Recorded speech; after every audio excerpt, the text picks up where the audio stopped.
Today's Sport. BBC Radio Bristol and BBC Radio Somerset. Coming up later, 5:45pm, it's Bath Rugby against Exeter Chiefs in the Premier League. Macclesfield are playing Taunton Titans this afternoon, while a 2 o'clock kickoff, Gloucester Hartpury 0, Bristol Bears Women 12 is a latest score. So approaching kickoff in our 3 football commentary matches on 95.5 FM, BBC Sounds and Freeview Channel 714. It's Woking against Yeovil Town with Ian Welch and Mark Stillman. Yeah. Good afternoon, everyone. Welcome to BBC Radio Somerset 95.5 FM and BBC Sounds for today's Vanarama National League clash between Woking and Yeovil Town. I'm Mark Stillman commentating today, while Ian Welsh is joining us on summarising duties. You join us just as the two teams make their entrance in front of us at the Laithwaite Community Stadium. Before I go through the teams, I'll quickly bring in Ian Welsh. Ian, while the results aren't going Yeovil's way at the moment, are you confident that they can return to form if they continue the momentum from Wednesday's second half display? Yeah, good afternoon, Mark, and good afternoon to everyone listening at home. Yeah, I'm confident today, Mark. It does have to be said. Yeovil Town going for an attacking lineup, and yeah, second half of Barnet, if we play like that for the whole this 90 minutes, it'll be a very good game. An attacking lineup against a team that cannot score in Woking, the host this afternoon. They're just doing the pre-match handshakes. Meadow Sports Girls, the mascots as well, accompanying the Woking players as they go around and shake hands with the opposition. So I'll go through the lineups this afternoon. We'll begin with the visitors, Yeovil Town, playing 3-4-3, 2 changes from Wednesday's defeat. In goal is Ollie Wright, a back 3 of Finn Cousin-Dawson, Morgan Williams and Alex Whittle. Midfield 4, Kofi Shaw, Brett McGavin, Charlie Cooper and Pablo Borges. And then could be a front 3, it could be 2 behind, but it's James Plant, Aaron Jarvis and Frank Nouble. We'll see how that lines up very shortly. On the bench for the Glovers this afternoon, Matthew Worthington, Sonny Bluelow Everton, Dylan Morgan, Josh Sims, Matthew Gould, Harvey Greenslade and Ed James. Michael Smith, the man who drops out from Wednesday's defeat. For Woking, they've made 4 changes from a 0-0 draw with Southend, played on Tuesday night.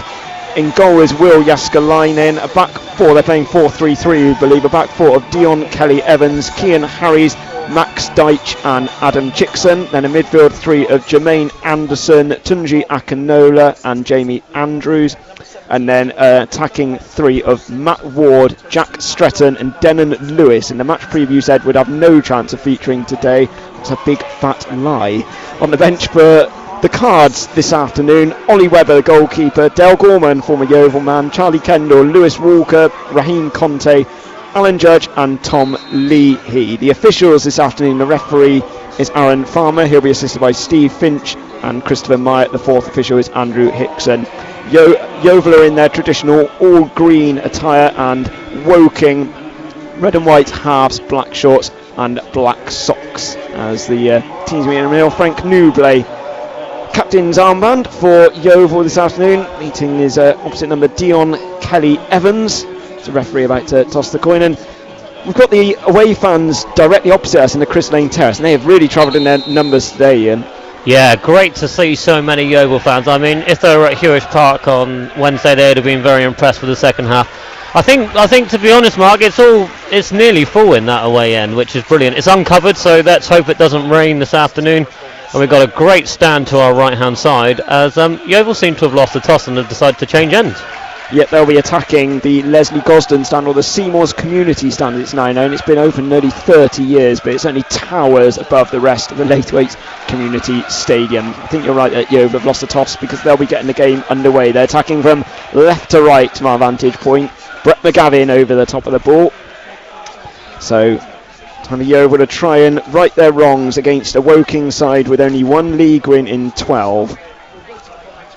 Mark Cooper's first defeat at this venue around 2 years ago, 1-0, but none of these players featured in that game. Such a turnover for Yeovil, that is. There's referee Aaron Farmer checking that we're all ready to go. Like to put the whistle to his lips, and we are underway. Played back to Cousin Dawson, who switches it high to the left-hand side, and it's gone over the head of Ward and straight out of play for a Woking throw. They changed the shape a little bit during the game in the week on Wednesday. Ian, do you think that benefited Yeovil?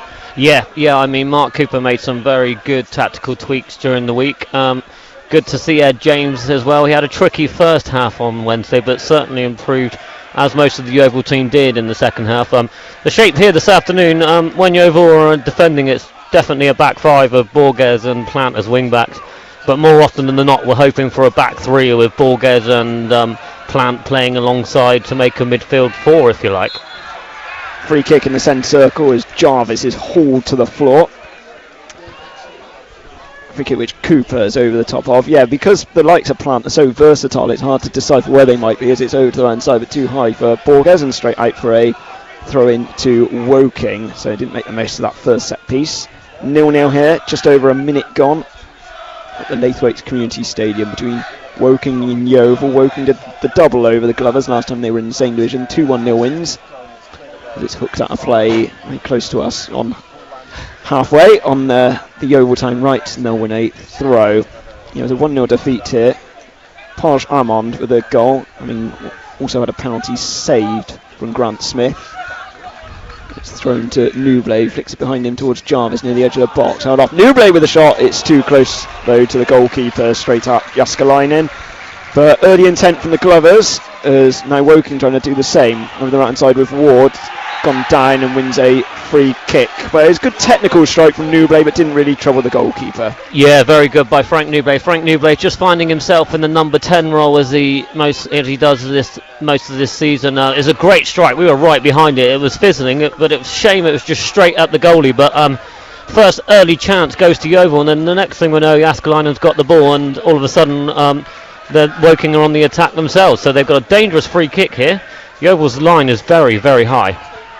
Yep, it's going to be taken 10 yards inside the Yeovil half, where it's too over Cousin Dawson ended up flicking it on. I think Ollie Wright was shouting as if to say you can leave it, but he doesn't adhere the instructions, and Woking win their first corner. Yeah, that seemed to me like, I don't know, Ollie Wright was clearly communicating with his centre half there, but a little bit of a breakdown of communication early on, as Yeovil Town have every player back in the box defending. Quite hard to see here, isn't it, Mark? Have better views. Andrews is going to take this coin. Made his debut for Yeovil against Woking a couple of years ago. Floats it to the back post, completely unmarked. Able to chest down and shot, and it was really poor marking. It's Akinolo who got it away. He was completely open just inside the penalty area. If you're able to control the ball from a corner and bring it down and shoot, then you know something's not right, as Yeovil have a man down, and Charlie Cooper's gone down. Yeah, winded, but yeah, they're defending from that set piece. It's very slacky. Yeah, I've seen better set-piece defending, as Mark Cooper quite rightly in front of us is telling them he needs to defend better for that. But Yeovil Town were out quick from that set-piece, and they were managed to close the man down pretty quickly. I'm interested Kofi Shaw's positioning this afternoon. He's almost playing up front alongside Aaron Jarvis. This Yeovil fluidity is an absolute nightmare for commentators. A nightmare for the opposition as well, it could be, as Ward picks it up on the right hand side. Akinola flings it over to the left, where it's headed away well from Borges. Chickson, and well robbed from Shaw. I thought it was pulled down a little bit from Lewis, but the referee doesn't think so. Lewis keeps it in play tight on the left hand side.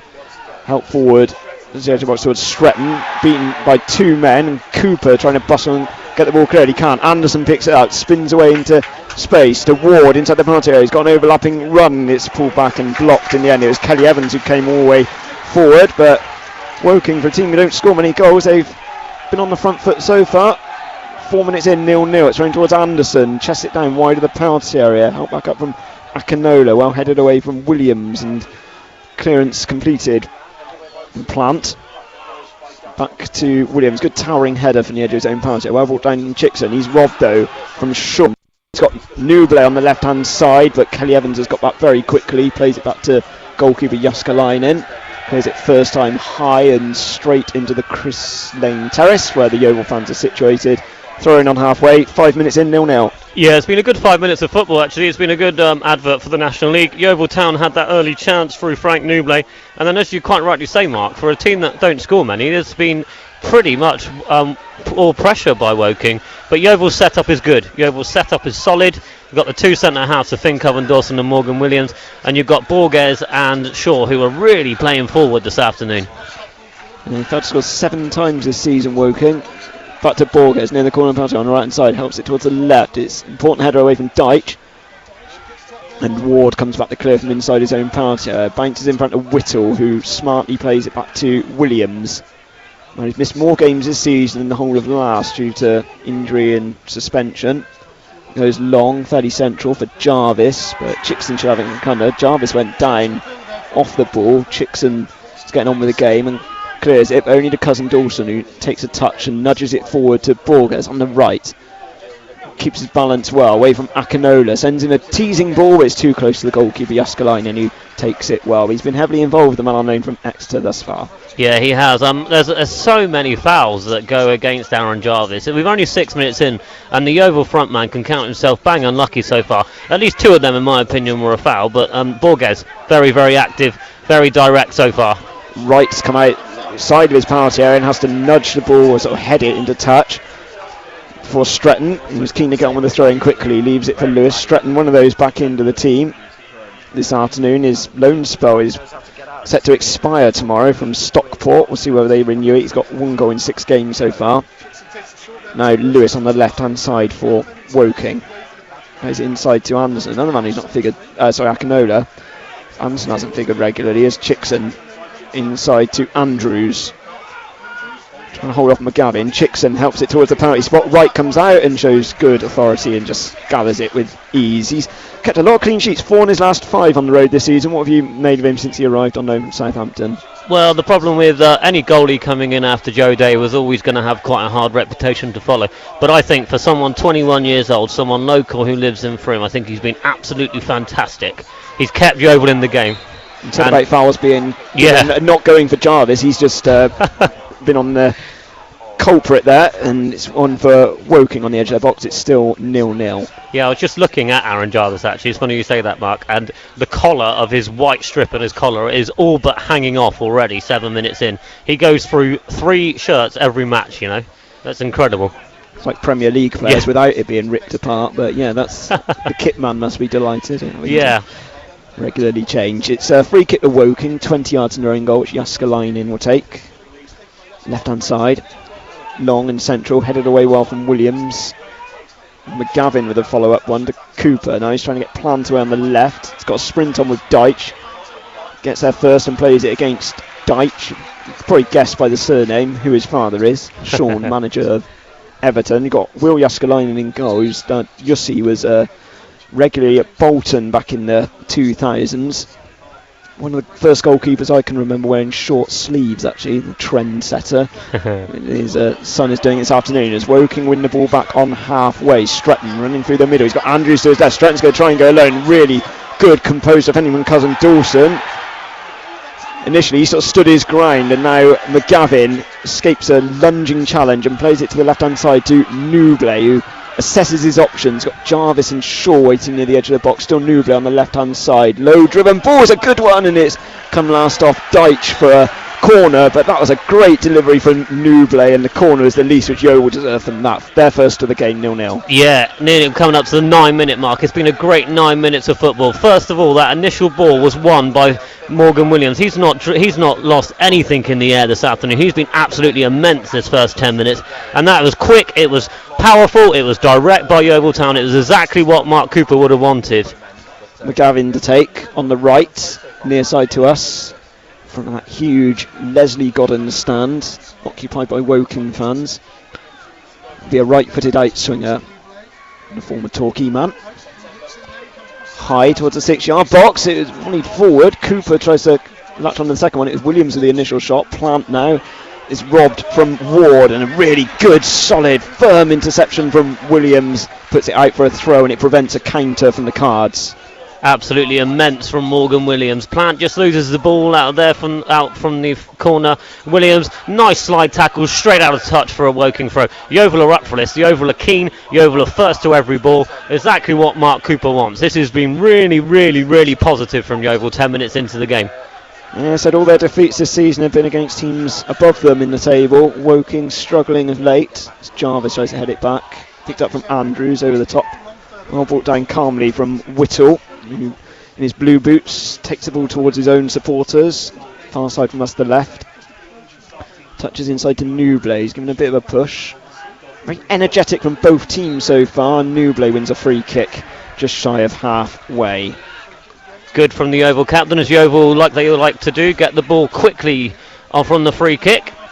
Helped forward from Cousin Dawson, looking for Jarvis. Slight miscontrol at the back from Harries. Jarvis does well, battling away, but in the end there's too much cover from the Woking defence, and Chickson leads the ball forward. Tries to knock it down the corner, but it's easy intercepted from Cousin Dawson. Back forward from Chickson. Stretton benefits from a slip from Cousin Dawson, and Williams is there to just head it into touch. Lewis throws it to Stretton. Cousins got... it was Cooper who picked the ball up towards Shaw, who prods it forward. And Cooper's given a bit of a push and wins a free kick on the edge of his box. It's like the players are fully charged on batteries at the moment, because it is the energy levels are extraordinary in these early stages. It's almost like they've had rechargeable batteries and they are full to the max here, Mark. It's relentless from both teams, but I must say Yeovil's attacking intent is so clear for everyone to see. If it's not Borges, it's Plan. If it's not Plan, it's Frank Newblay. Frank Newblay's holding back a little bit more and going into midfield this afternoon, trying to get a lot of the ball, and so far he's doing it with ease. Free kick taken from Cousin Dawson towards Newblay. Flicks on to Plant, running central near the edge of the box, slips it in behind. It's a chance for Jarvis. 1-on-1, left footed too close to the goalkeeper, who spread himself well. First shot on target. Newblay picks it up. Wide of the penalty area, running at the defence, trying to get the other side of Ward. Back heels it. Now Plant tries to barge his way through, but first clear chance for the Glovers. They couldn't make the most of it. Woking try and counter. The ball to Stretton on the left-hand side. Turns inside, plays it to Lewis near the byline. Can he keep it in play? He stretches, he does, but it's really well grasped at his near post from Ollie Wright. Yeovil have had their first two shots on target, and that was the closer of the two. Could have been 1-0, Ian. Yeah, you'd put money on Aaron Jarvis just slotting that into the bottom right-hand corner. Great play on the left-hand side. James Plant plays it through. Absolutely fabulous ball straight through. Jarvis almost had too much time to think about where he was going to go. And Jääskeläinen, as you'd expect, made himself look nice and tall. And he saved it well low down. This has been a frantic start. Another good save by Ollie Wright. Yeah, he took it well at his near post. The kick all the way forward. Covered from Harries. Kinola looking for Stratton. He's got too much on it, and Wright is there to clear left-footed.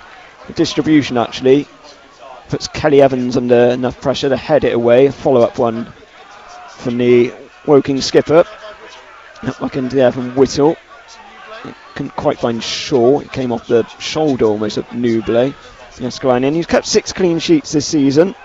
Kept one against Yeovil when they last met each other back in March 2023 at Hewish Park. 1-0 win, goal from Kyron Lofthouse. But already feels like there's going to be more than one goal in this one. The last 3 meetings between the two have ended 1-0 actually. Yeovil win here a couple of years ago. Goal from Charlie Wakefield, who played for both. There's lots of connections between both teams. Few managed both as well. The late great Colin Lippier and Darren Saul. As Jarvis meets the ball on the spin, tried to play it to Plant on the left-hand side. It's cleared forward towards midfield, where Anderson does well to bring it under control and slide it to the right, but Stretton's not going to collect that, and Williams plays it back to Ollie Wright. Yeah, as you'd expect, Mark, the game's just gone down a couple of notches from the frantic start that we've had, but it's good from Yeovil, as once again Jarvis ends up on the floor. Akinola capitalises on that. It was a little from Harries, the former Bristol Rovers man. Ball forward is intercepted from Cousin Dawson, who looks up and flings it over to the left hand side. Really good accuracy towards Plant, but Kelly Evans gets there first, puts it behind. Dion Kelly Evans was Michael Doyle's first signing, the Woking manager, and his twin brother Devon plays for Kettering, who face Doncaster tomorrow in the FA Cup, so I'm sure enough half an eye on that. These two teams in action in the league today because both exited the competition in the first round. Yeovil lost in the fourth qualifying at Chesham, I should say, as Borges has got it on the right hand side, wide of the penalty area, inside to Shaw. Oh, he's gone down!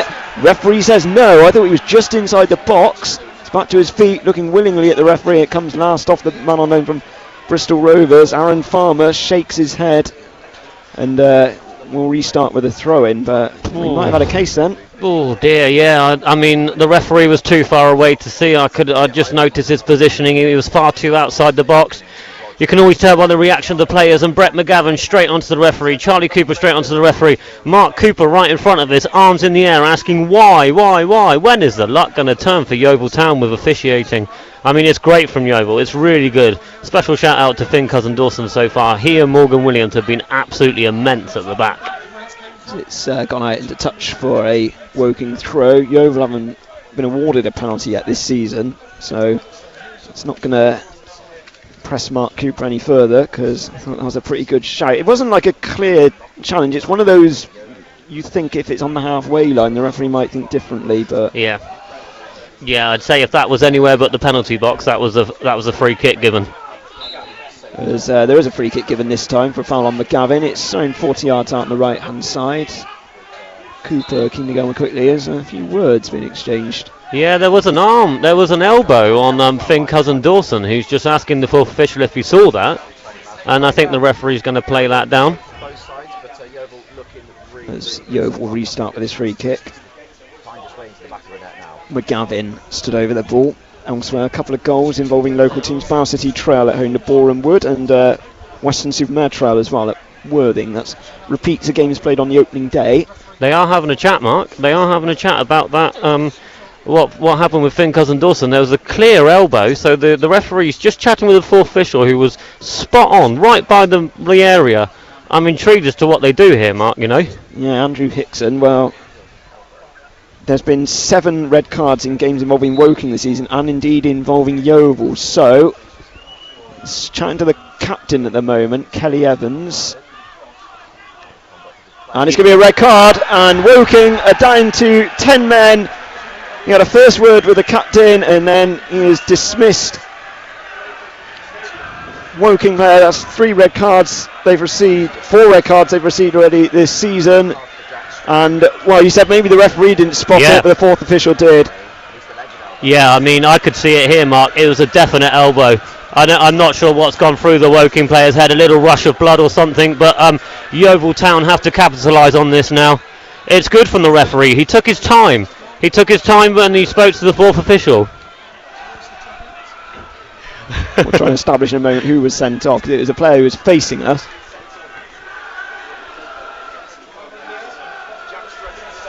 Jack Stratton. Jack Stratton, that's a forward. Yeovil Town got to capitalise on this, Mark. My goodness me, they're not going to get a better chance. I would have put them favourites to go into this game anyway. Come on, you Glovers, you've got this. McGavin takes a free kick, it's headed back across. Well, so many red cards in Yeovil games recently. This time it's one which has gone against them. 3rd player sent off against them this term. Zach Geacock at Southend the other week. And Richards of Boston as well is Woking back on the attack with Kelly Evans standing right towards Anderson. Anderson keeps the ball in play near the corner of the penalty area. And he's see what he was trying to do. He put way too much pace on it and out for a goal kick. They're already getting Charlie Kendall warmed up, but I would have thought that Woking will remain as a sort of a 4-3-2. Had it been a defender dismissed, not so, but I think they'll stay as they are for now. Yeah, Mark Cooper instantly reacts and puts Kofi Shaw straight up front with Aaron Jarvis. McGavin plays the ball with the outside of his foot again. He's got too much pace on it, and Borges cannot keep it in play. It's 19 minutes in, 0-0, but Woking are down to 10 men. Jack Stratton, on what could be his final appearance for the club, has ended very prematurely. It's never a dull moment watching Yeovil Town, Mark, I tell you. Never a dull moment. Yeovil Town just got to stick to what they were doing. Previous to the red card, they were playing some fantastic football. They were in control. They were commanding all areas of the pitch. I don't think there was one area of the pitch that they haven't won here this afternoon.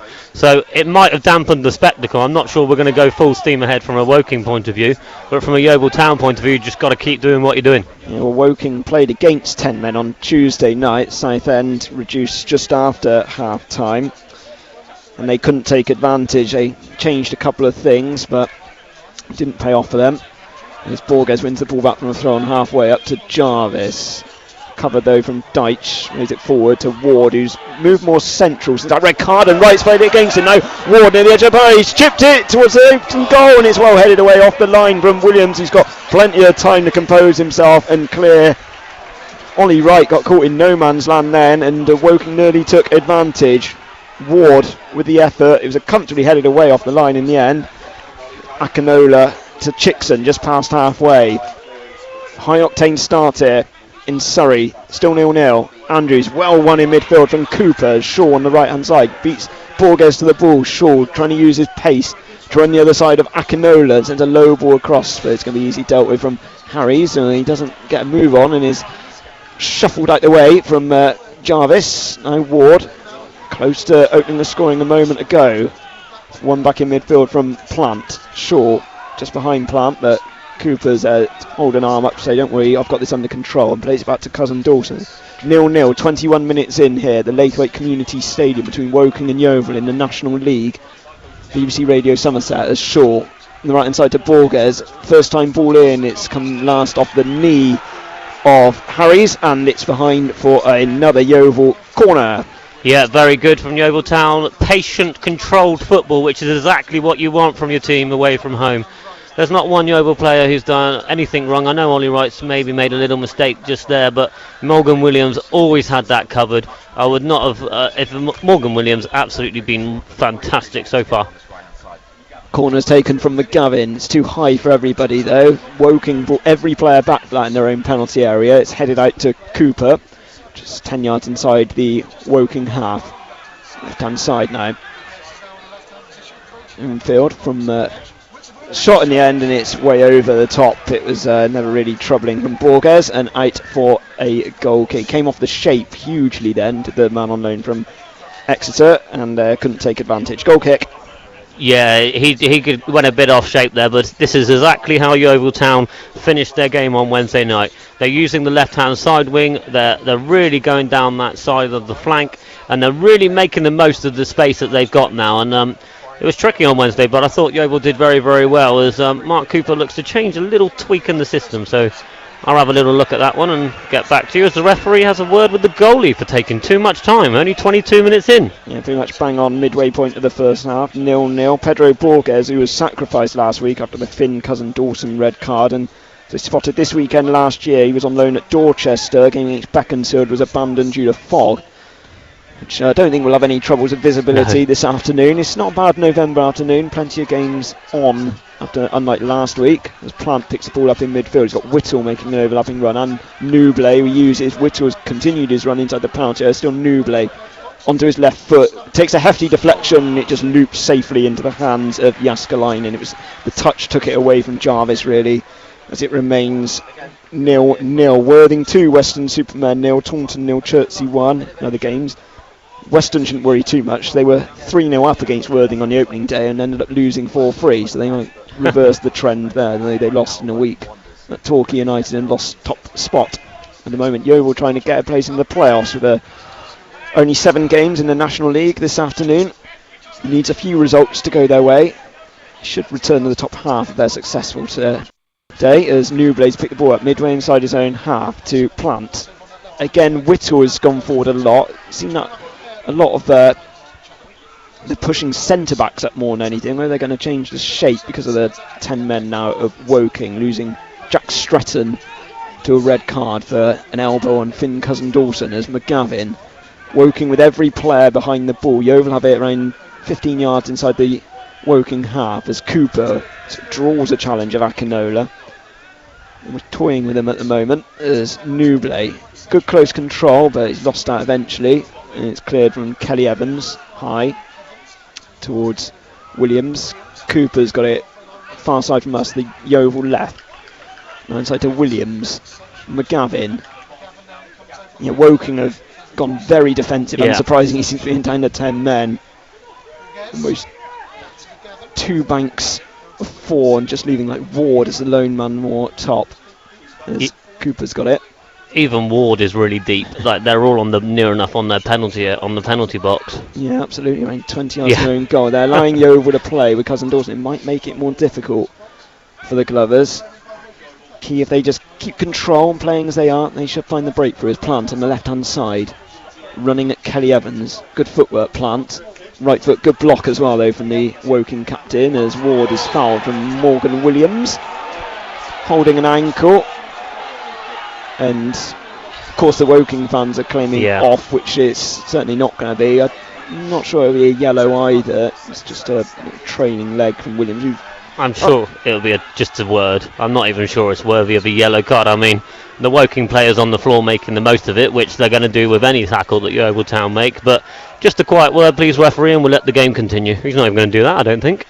I mean, Mark Cooper would have had a very good view as well of that red card right in front. We didn't have the best. We had the dugout obstructing our view, but referee, it's whether you need your fourth official to help out, because the fourth official could have just stood there and said quiet, but obviously he saw what had happened. Yeah, I think it was very good by the officials. They took their time, which was the key, Mark. They weren't in any rush, and they had quite a long dialogue, so there was clearly something that happened there. And ultimately, if you're going to put your arm on a player, you're not allowed to do that, and that is a red card offence. Yeah, asking the trouble. As I said, 4 players sent off for Woking. Yeovil had the worst disciplinary record in the division going into this game. Woking weren't much better, 21st out of the 24. I'm sure they'll sink the odd place after that, as it's gone behind for a throw-in. But before that, referee Aaron Farmer wants a word, I presume, with the Woking bench. Yeah, he's coming over, isn't he? He's really strutting as that referee as he's coming over. He's going to his cards. Michael Doyle perhaps in trouble.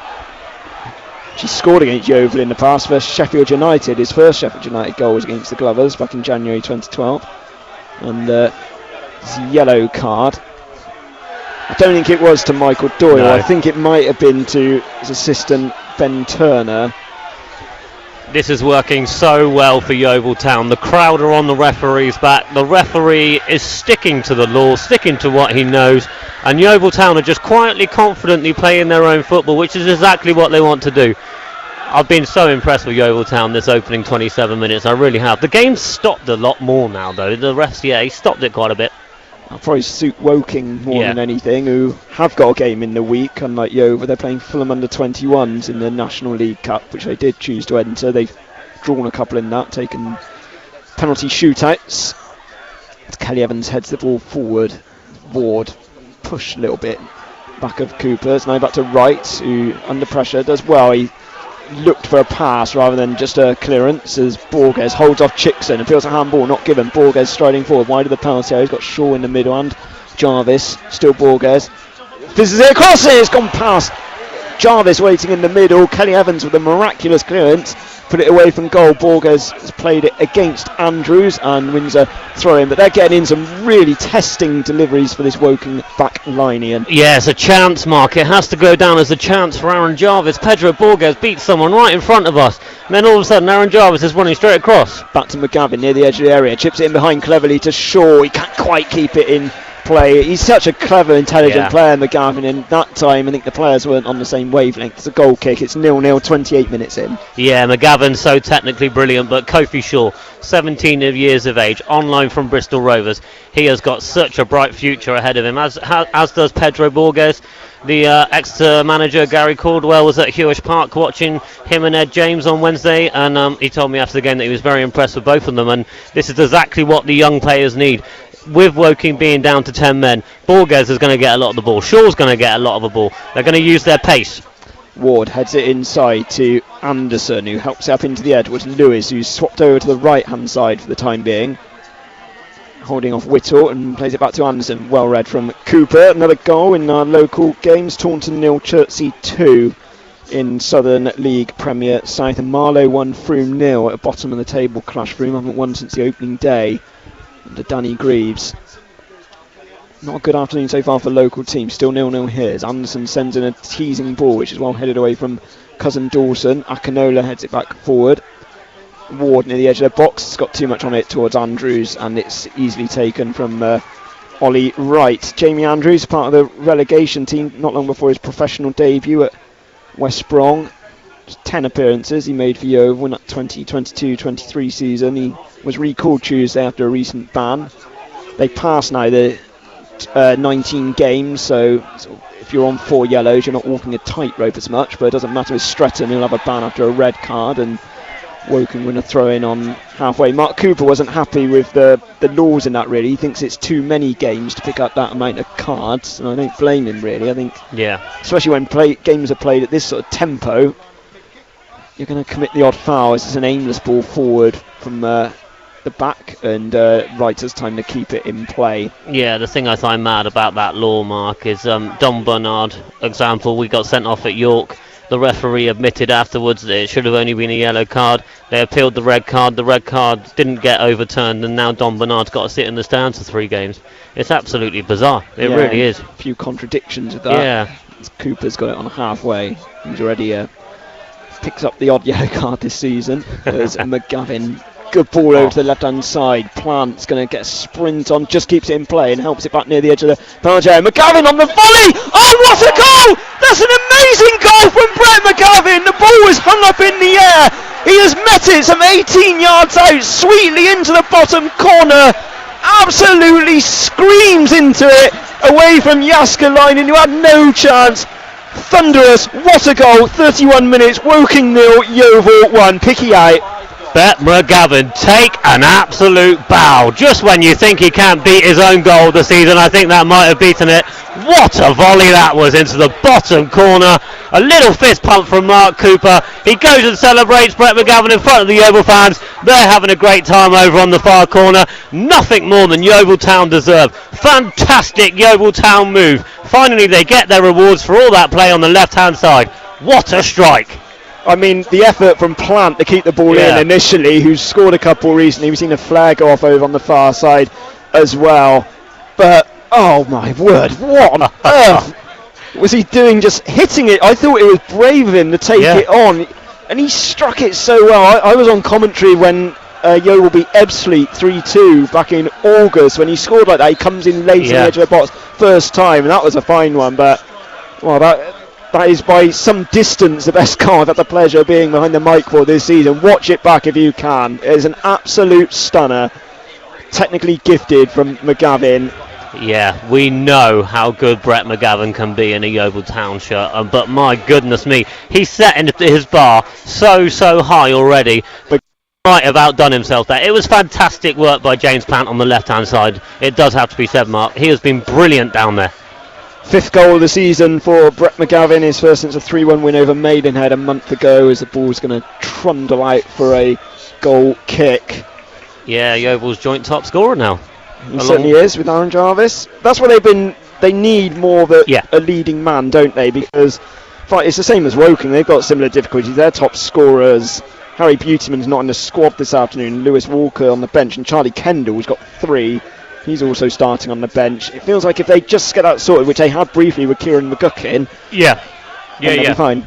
Yeah, I thought McGuckin was absolutely superb, and I'm so pleased that he's doing so well at Rotherham, it does have to be said. But if you watch Brett McGavin during a game, it is absolutely mesmerising. No player picks him up. He has the roam to roll in the midfield, and he's just there he goes again, he's just turning players like for fun. And he gets a good free kick there. But Brett McGavin is not being picked up by Woking at all. He's being allowed too much space. And when you allow a special player like Brett McGavin space, you are going to get punished. And my goodness me, they got punished. I mean, they left him space on the edge of the box, but you can't have expected that. To hit it on the volley. No way. Not quite the Tony Yeboah off the underside of the bar, but just a sweet back in the mid-90s, showing my age. Goalie wasn't getting it, was he? Certainly not. I mean, he was at full stretch. I can't blame him at all. It was just deliciously placed as McGavin wins the ball in midfield. Now it's Plant striding forward, who created it near the edge of the box, in behind to Newblade. Good touch inside Newblade, trying to set himself. Left-footed shot, really important block from Chickson, and it's behind for a corner. I tell you what, Newblade's impressed me as well. He's a long time without a goal, but he's contributing in other ways. Yeah, Frank's positioning this afternoon has been nothing short of amazing. Where Woking are down to 10 men, they're leaving a lot of space in that middle of the park for Yeovil. McGavin, Frank, they're picking up the room, and you don't want to give space to Frank Newblade and Brett McGavin. Come on, Yeovil Town, we've got 10 minutes before half time. Let's get 2 and 3 here. Cooper over the top of this corner.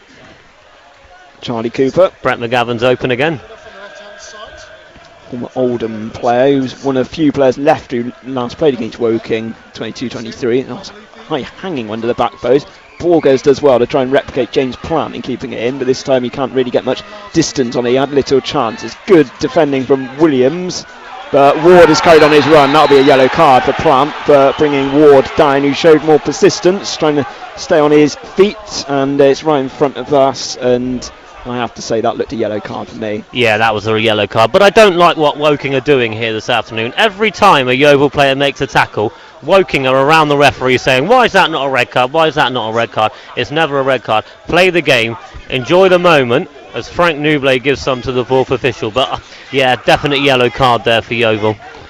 Can't argue with that one. Plant is his second season, man on loan until January. I might ask Mark Cooper whether they'll be keen to extend it. Yeah, it's the first time I've seen him play in the flesh. I've watched back a few of their games recently, and he does impress me. And previous managers always praise his attitude as well, which is always good as a loan plays on loan. He was man of the match on Wednesday, and he comes upstairs and does an interview with myself, and he said he's absolutely loving the time that he's got. Jaskalainen takes his free kick short. Yeovil switched off to Andrews on the left hand side, comes last off Borges at the near post, and Woking win their second corner of the game. 35 minutes in, 1-0 Yeovil. It's been entertaining, exciting from start to finish so far, as Yeovil have to defend this corner in front of the Kingfield Road end, housing many a Woking fan, as Andrews to take.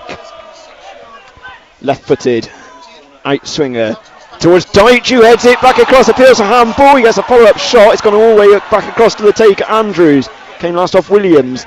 Ball in. Newbley clears it. There's no chances that handball is one back on the edge of his box from Shaw. Everyone's appealing for handball, Josh. Sorry, not Josh. Mark, do you want to appeal for handball, Mark? Glad you got my name right. Second Sorry. time. Lewis on the left-hand side running at Finn Cousin-Dawson. Chips it towards near post and well taken out the air from Ollie Wright. And it's all going on. Even though Yeovil 1-0 up, they're keen to get on with it quickly with McGavin down the left-hand side. Perhaps try and tire this Woking team out even more. They trail and they've got 10 men. It's a tough battle for them. We know they're going to give it their all.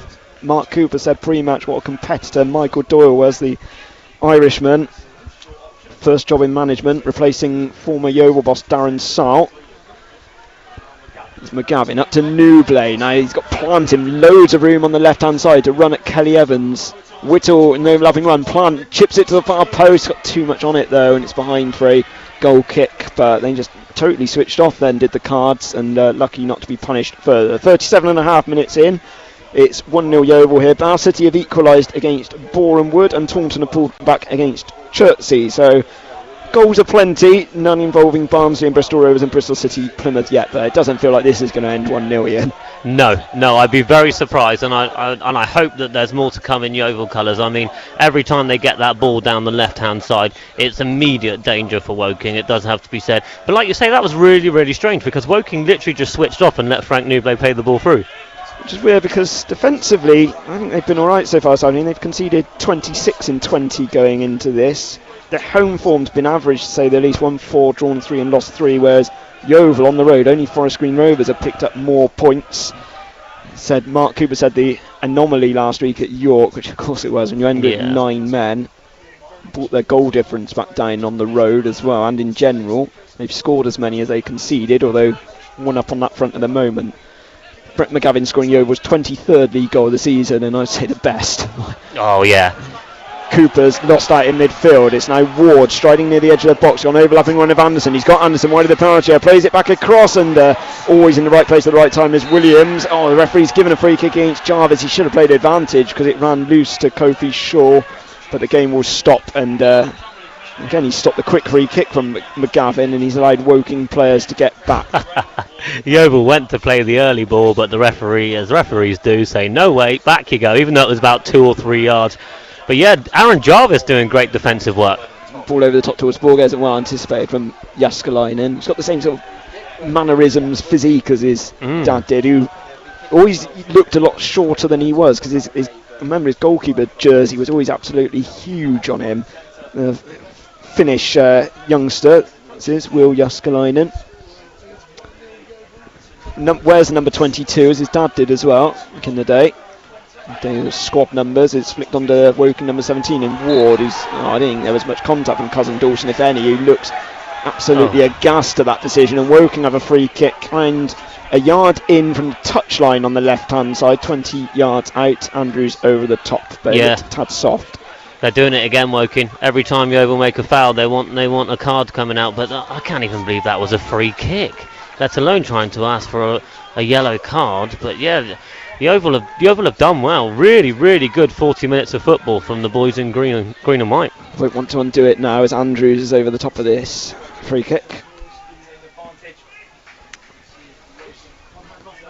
left-footed one-man walk towards the back post, where it's headed away from Jarvis, doing enough in front of Harries, and Nublé wins a free kick from a foul of Akinola. And every decision like that, they're quite a vociferous lot here at Woking. I've been here I've been here a few times. I've also been here when the attendance was once sub 100, watching a Hayes and Yedding game. But wow, there's certainly four figures today, and a lot of them have not been impressed with the decisions going against them, but they can't complain about the quality of the strike, which is how they trail thus far. Yeah, they can't complain about it, that's for sure. And I mean, it was an absolutely superb strike. It really, really was. The technique to get that ball even on target, let alone in the goal, takes some doing. And we know Brett McGavin's so good at it. We've come accustomed to it now at Hewish Park. We're very lucky to watch him play. Yeah, he did well at Torquay last year, the team which struggled. Scored against Yeovil, I think, actually, back in latter half of the season, as Woking win the ball in midfield. A lucky ricochet to Lewis, tried to get it in behind. Plant wins it back. Jarvis attempting to win the ball in midfield with Kelly Evans on the Woking right. Ward over to the right hand side. Lewis, first time ball blocked from Whittle. We praised Yeovil's attacking play this afternoon. I'd say defensively they haven't done a lot wrong either. They've got their interceptions in when they needed to, Ian. Yeah, I think defensively, and Mark Cooper keeps saying about the consistency of the back line. I think Finn Cousin-Dawson has played superb. Morgan Williams has won absolutely everything. Pedro Borges is up and down this wing like no tomorrow. He's now back playing as a right back. He's been phenomenal. Nublé wins the ball back again. He's helped back his team as well, as Jarvis plays it round the corner. Plant running onto it on the left hand side. Jarvis continued his run. He's got to onside, and there's clearly offended Plant. And this will be a yellow card, I would have thought, for Harries, the covering defender. Indeed it is. 43 minutes in.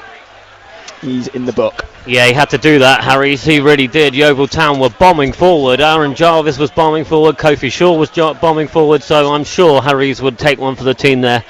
As this has just been so good from Yeovil Town. 42 minutes gone. It's been controlled. It's been steady, and everything that they do has a purpose, and that purpose so far is going towards that Woking goal. It's been brilliant. Yeah, Kean Harries back into the team. Unused substitute on Tuesday night. 27-year-old, 7 caps of Wales under-21s, made just over 50 appearances for Bristol Rovers. Signed from near neighbours Aldershot back in May, who Woking face around the Christmas period. Free kick, which McGavin will take right-footed. Headed away easily though from Chickson. Not his best delivery there from Brett McGavin. We've been singing his praise a lot this afternoon. Whittle is there to half volley it up to McGavin, who with a delicate touch inside now to Cooper. Looks right and plays it to Borges. Now back to Cousin-Dawson. 2 minutes of the half remaining normal time. Woking 0, Yeovil 1, although it still says 0-0 on the scoreboard opposite us. And it's just amended. They must have heard me. As lost out did Shaw in midfield. Ward. Now Andrews on the left, trying to take the ball within his stride. He's got a hefty tug of the shirt on Borges. He's gone down, and it could have initially been a free kick the other way, but referee gives neither, as McGavin's got it on the edge of the box, weighs up his options, plays it back to Cousin-Dawson in his own area, just clears it up towards Jarvis. Flicks it on well to Nublé. He's fouled off the ball there from Deitch. Nublé's got it and couldn't quite play it in behind. Borges picks up the loose ball on the right hand side. Nublé back to his feet, looking rather disconsolate. A couple of fouls, I think, so quite sneaky then from the Cards, which didn't warrant any card in their favour. So McGavin's got it again. Woking every player behind the ball at the moment, as it's over to Whittle, far side from us, the left, to Plant, and plays it off Kelly Evans and wins a throw in. You can probably just about pick up the applause from the Yeovil fans above us. Good. It's got to be 300-400, I'd say, maybe. It's hard to estimate. Yeah, they'd be very, very happy watching this first half, that's for sure. I mean, I'm not sure I've seen the more dominant Yeovil Town first halves all season, to be honest with you, Mark. I think it's been that good. Thrown back to Plant, and right on cue, he's put it needlessly into touch. I mean, they've won 4 out of 4, scoring first away going into this game, so that'll give them a little bit of confidence. There's a long way to go. They know that Woking aren't just going to lie down.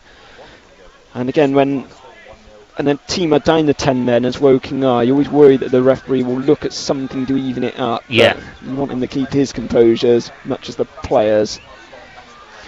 Yeah, and we look at the game where Southend were down to 10 men as well. Yeovil are sort of becoming used to playing against 10 men. Yes, 3 minutes will be added on at the end of the first half. Yeah, Southend were down to 10 men against Woking as well. So plenty of red cards in this division. You probably would have expected one today, when going into this there'd already been 14 between the two teams, which is outrageously high in end of November. It's Cooper. He's got it, touches it back to Cousin Dawson. To Williams. Those two have stood firm so far. Cousin Dawson back in the team for Ed James as Newblaze come deep to receive the ball to Cooper. In his purple boots, midway inside the Woking half, back inside the Newblaze. First time ball, it's ricocheted almost to Shaw. Not cleared very well to Cooper, who's found Borges, who chests it down on the right hand side, trying to get away from Andrews near the byline. Manages to get a ball in, it's headed away from the well placed Deitch.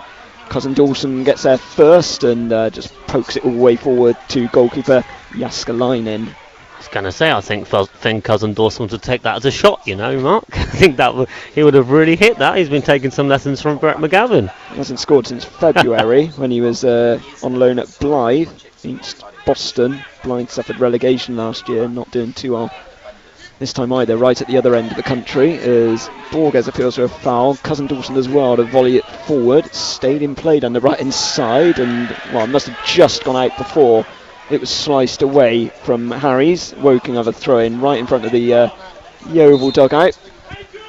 Yeah, I mean that ball's gone. Oh no, there we go. 2 balls on the pitch now. Could just see Mark Cooper with his arms folded in his black hoodie. It's not overly cold this afternoon. No. Might by the second half. Might get the fingerless gloves out. I've got my layers on, don't you worry, Mark. Yeah, nothing beats me in this. I unintentionally packed 2 hats and 2 pairs of gloves, which, all last minute as Harries is out to intercept. There's a flick forward from Shaw, back into the team this afternoon. 1 of 2 changes. Michael Smith missing out, just tuning in late. BBC Radio Somerset, where Yeovil lead by a magic goal from McGavin. Lewis has got it just inside the Yeovil half, over to the inside to Kelly Evans, the captain, far right, in front of the scoreboard, and the Yeovil fans back to Deitch. Now Harries, central defensive partner, looks up and hits it left-footed over to the right towards Lewis. Good touch back as well to Kelly Evans, good from Woking. Lewis again, left-footed ball in. It's too high. It's Andrews. His flag's up. It's offside, and his celebration is cut short. They worked it well, but Andrews, I think he immediately looked over at the flag, and it was Steve Finch who waved it to cut down any excitement further for the Woking fans. It remains 1-0 Yeovil. Yeah, just a little wake-up call for Yeovil Town there, as Woking just started to get a bit more space, a bit more possession, and then all of a sudden Woking were in on the attack, but thankfully for Yeovil, that flag goes up, and my goodness me, they wouldn't have deserved 1 goal anyway. And that was the final action of the first half as well. Very enjoyable, very entertaining, plenty of talking points. And the scoreline is Woking 0, Yeovil Town 1. The goal from Brett McGavin on 31 minutes. A real howitzer, a volley from the edge of the box. First time after Plant did well to keep the ball in play. Jarvis should have opened the scoring just before, but the other main talking point is that Woking are down to 10 men. 18th minute red card for Jack Stretton for elbowing out at Finn Cousin Dawson, which I think the referee missed, but he was aided by 4th official Andrew Hickson. So Woking will play the remainder of this game with 10 men. Yeovil have largely been in control. They had a scare right up there just before the break where disallowed goal from Jamie Andrews, former Yeovil man.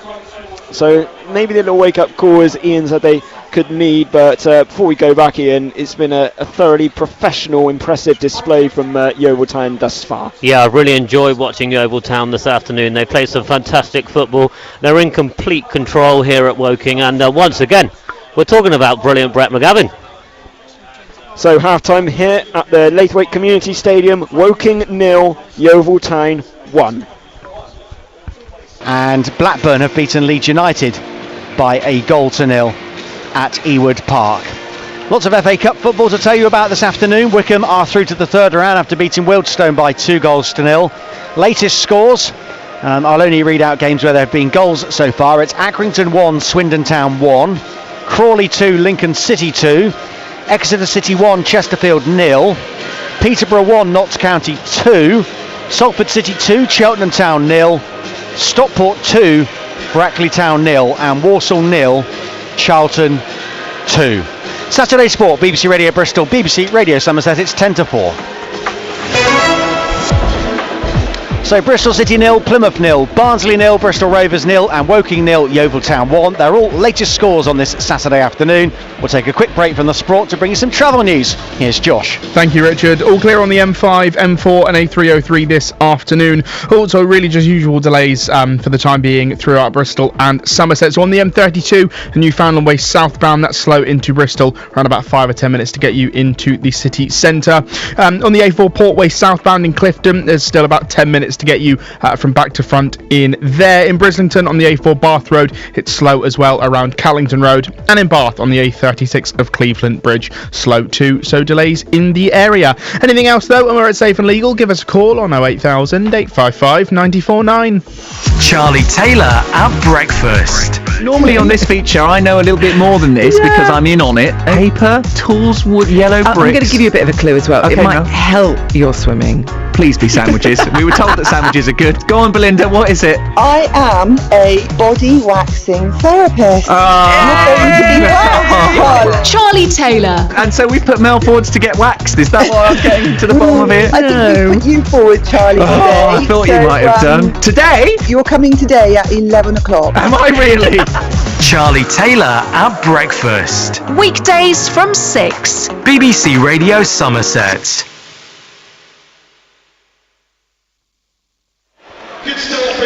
So Saturday sport, they've got the half-time entertainment at Ashton Gate. Two fans with inflatable apples trying to run a race. It's not easy on this wet surface, I can tell you that. Gary Hours is sat alongside me. We'll get his take on a half shortly that's finished 0-0. Playing ring-roos around the goalkeeper at the moment. Now he moves away. Bird puts it into the danger zone. Oh, it's Knight who gets up well. He got in front of his man and he slaps his hands in frustration. Nally as Mumba chasing on his own. Everybody else has dropped back, and again an easy diagonal ball, this time from Bird, finding Pring in acres of space. Can he get the cross in? He feigns to do it. Now he cuts it back onto his left foot, drives it low across the goal to the far post, and Naki Wells can't convert it. It took a deflection, it came up at sort of chest height, and he's tried to volley it in. He'd have been better off just sort of throwing his chest at that, because that was a really good chance and he couldn't quite hook it on goal. And then on the stroke of half-time, Naki Wells had a goal disallowed for offside. I think you used the phrase up the tempo in the second half, Gary, Bristol City. Yeah, I think so. I mean, City fans can see that they're in control of the game. There hasn't really been any alarm bells at the opposite end. Plymouth have barely had an attack and not shown much adventure whatsoever. So, yeah, City are going to have lots of the ball and expect much of the same again in the second half. But they've got to play a little bit quicker, especially in attacking areas, in and around the penalty area. I mean, we're seeing almost a little bit of joy right on the half-time whistle when Mehmeti hit the shot first time and rebound was tapped home by Wells, but it was offside. But you know, they've got into the penalty area in wide positions. We've seen Hirakawa get wide and he can't beat the first man. We've seen a couple of good balls in from the left-hand side from Cam Prince, so it's about time they've runs and you know, really shown commitment and desire to get in there in the 6-yard box and get the last touch. I think Max O'Leary with 2 headers in the first half. It's been that kind of half, hasn't it? But Plymouth are a bit powder puff, I think, up front, and they're delighted with the draw if it stayed like this. Oh, there would be. I mean,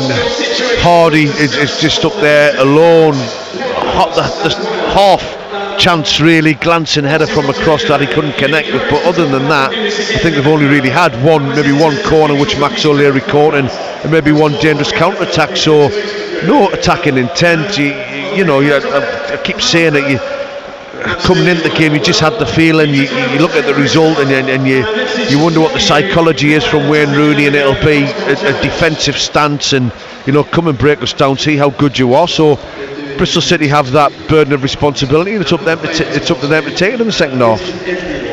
Second half to come, 94.9 FM, 104.6 FM in Bath, DAB across Somerset. It's also half-time in the second round of the FA Cup, Barnsley against Bristol Rovers. And he gets caught in possession, does retain possession, and I think in retaining possession he's injured Humphreys, who's just down at the moment. Rovers go long, looking for a Donkor. Battling with the defender, does really well. Spins it, he's in on goal here. A Donker, clean through for Bristol Rovers. Shoots! Hits the post and it bounces away. What a chance for Bristol Rovers in midfield. Goes back to Senior. Great play by Senior. Tricks his way past Gent. And now attacks and finds Ford. Forward edge of the area. Cuts infield onto his left foot. Ford with a shot. Save. Beaten away by Ben Killip. Good play that from Shaq Ford. Regulation save in the end for Killip, but a Statement of intent again from Bristol Rovers. So half-time, Lee Mansell. Granted, Barnsley have had more shots and more of the possession, but I think Rovers will be happy at half-time. Yeah, I think they will do. They weathered a big storm really towards the back end of the second half. Any opportunity Barnsley had to put it into the box, they were, whether that be a long throw, even from the goal kick, even from the keeper. He's looking to launch the ball 50-60 yards into Humphreys, so everything's going route one. And the back four and Josh Griffiths and the two midfield boys in front of that have dealt with it superbly well in the first 45 minutes. In the second half, bearing in mind the changes made and some of the players on the bench, what are you expecting? Well, I've just watched Joel Senior.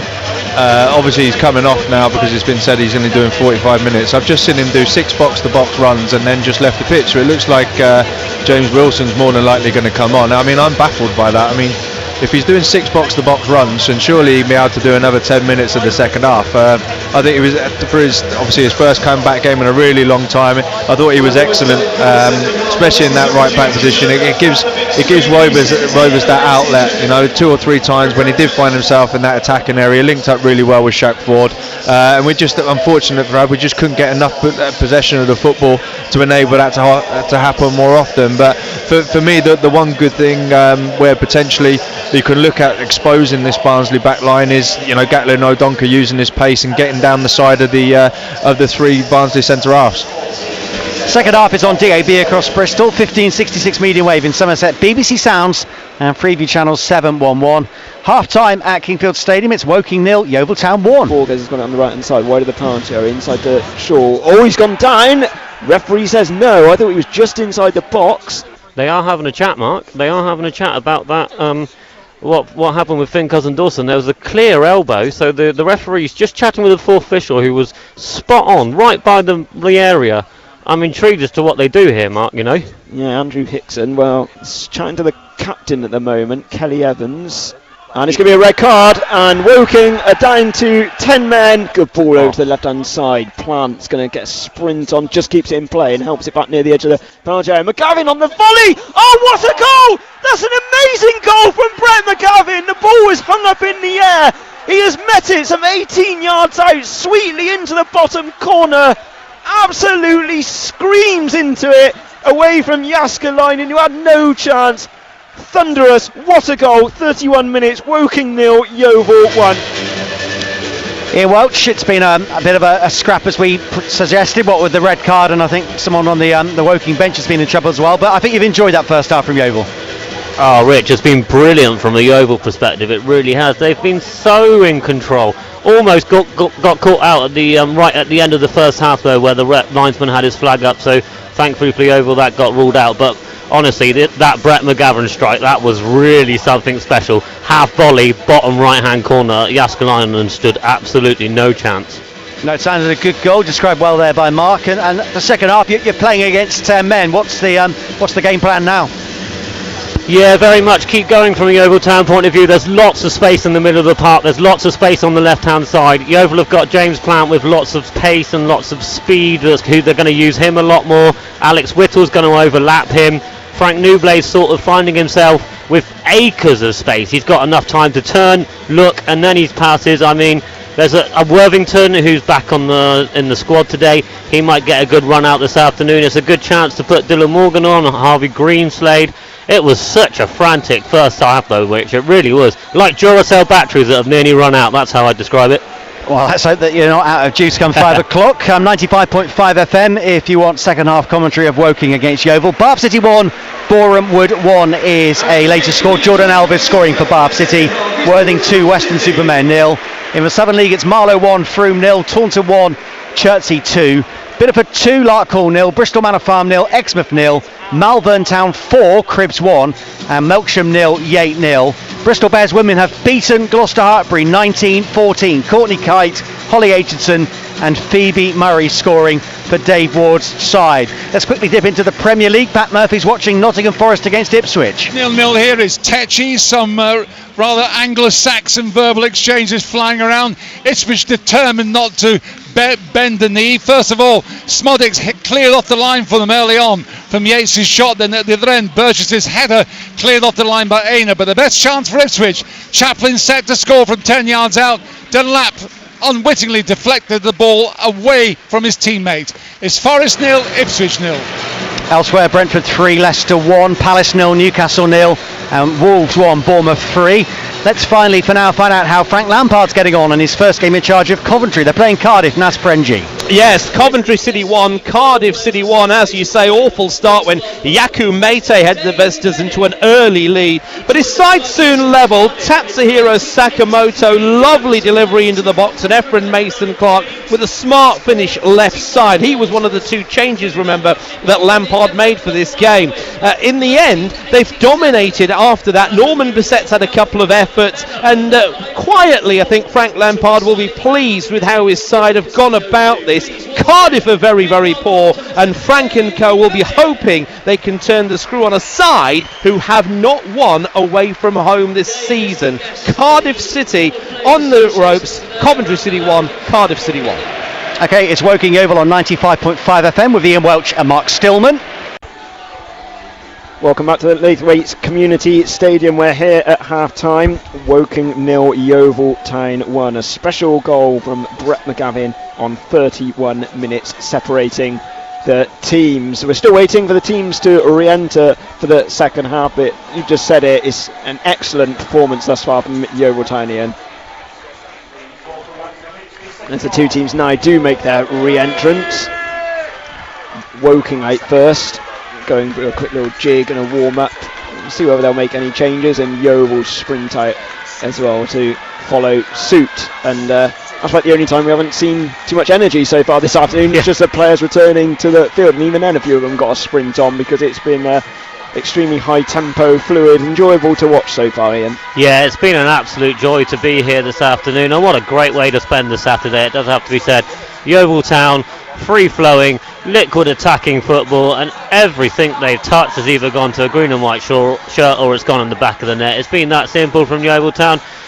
The game sort of got killed off when the red card happened for the deliberate elbow, but it was coming. We could see it was coming. The goal, I cannot. I've just run out of words to describe how good Brett McGavin is, I tell you. Yeah, that'll be watched plenty of times on YouTube, no doubt. It will matter more if Yeovil do pick up all 3 points against the 10 men of Woking. Jack Stretton dismissed. We said it might be his final appearance on a loan spell. And they've got a couple of forwards to bring on, the likes of Charlie Kendall and Lewis Walker. Del Gorman still on the bench for Woking, who's a former Yeovil man too. But no changes at the break for either team. Woking attacking from left to right. They'll be attacking the Leslie Gosden stand, or Seymour's Community stand as it's now known. And Yeovil will be attacking a big bank of Woking fans. We get back underway, back to Harries, who hits it to the left-hand side. It should be headed away. It is from Borges. I'll go through the starting lineups as well when there's a break in play. Easier said than done, because break in play is not what happened very often in the first half. It was frantic. Only one goal though. Quite a goal from this man McGavin, who scored it. Picks the ball up in midfield, now to Plant on the left hand side, forced wider than penalty area, floats it towards the back post towards Jarvis, who's wrestled his way into space, and it's chested down calmly from Woking defender, and it's easily gathered from goalkeeper Jaskalainen. Yeah, Aaron Jarvis quite rightly gives the applause. It was a fantastic ball in. He's just getting sandwiched and squashed this afternoon. Nothing is going his way. I think he's had one foul that the referees picked up on. It could have been several more, but the referees let the game flow. He's been in control of the game, and from a Yeovil point of view, it was a very, very good first half.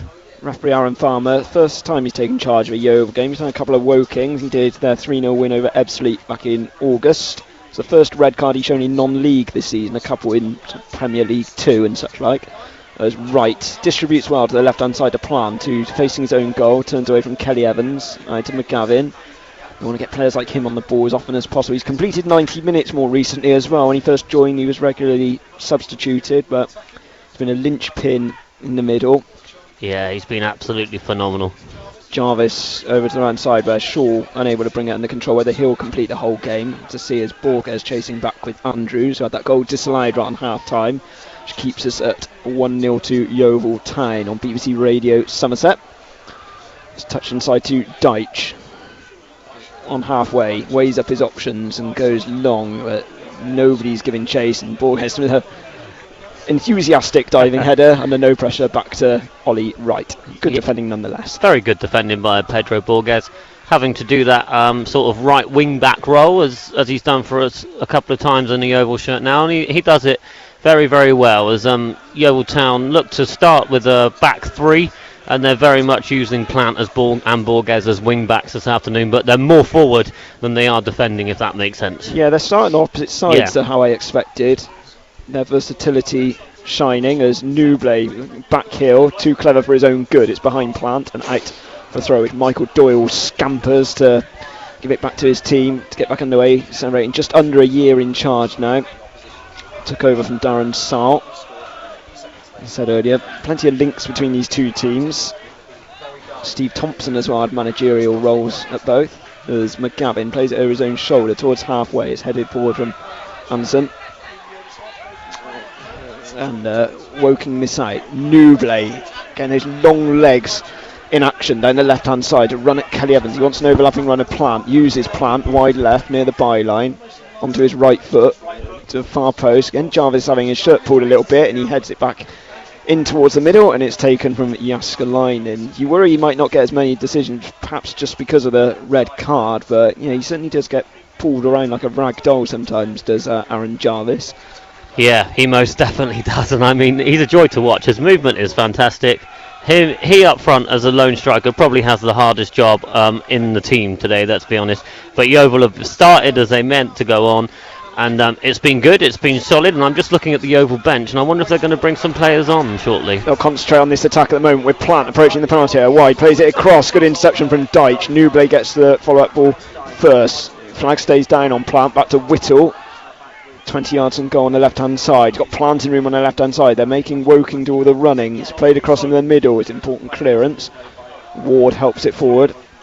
And Whittle just nudges it back to the deepest outfield player for Yeovil, Cousin Dawson, who'd started 4 in a row before the red card against York. Yeah, he's really taken his chance, Finn, Cousin Dawson. I think he's been a brilliant addition to the Yeovil team. Had to be very patient. Openly admitted that he's found life in Somerset hard at first, but what an addition to the squad.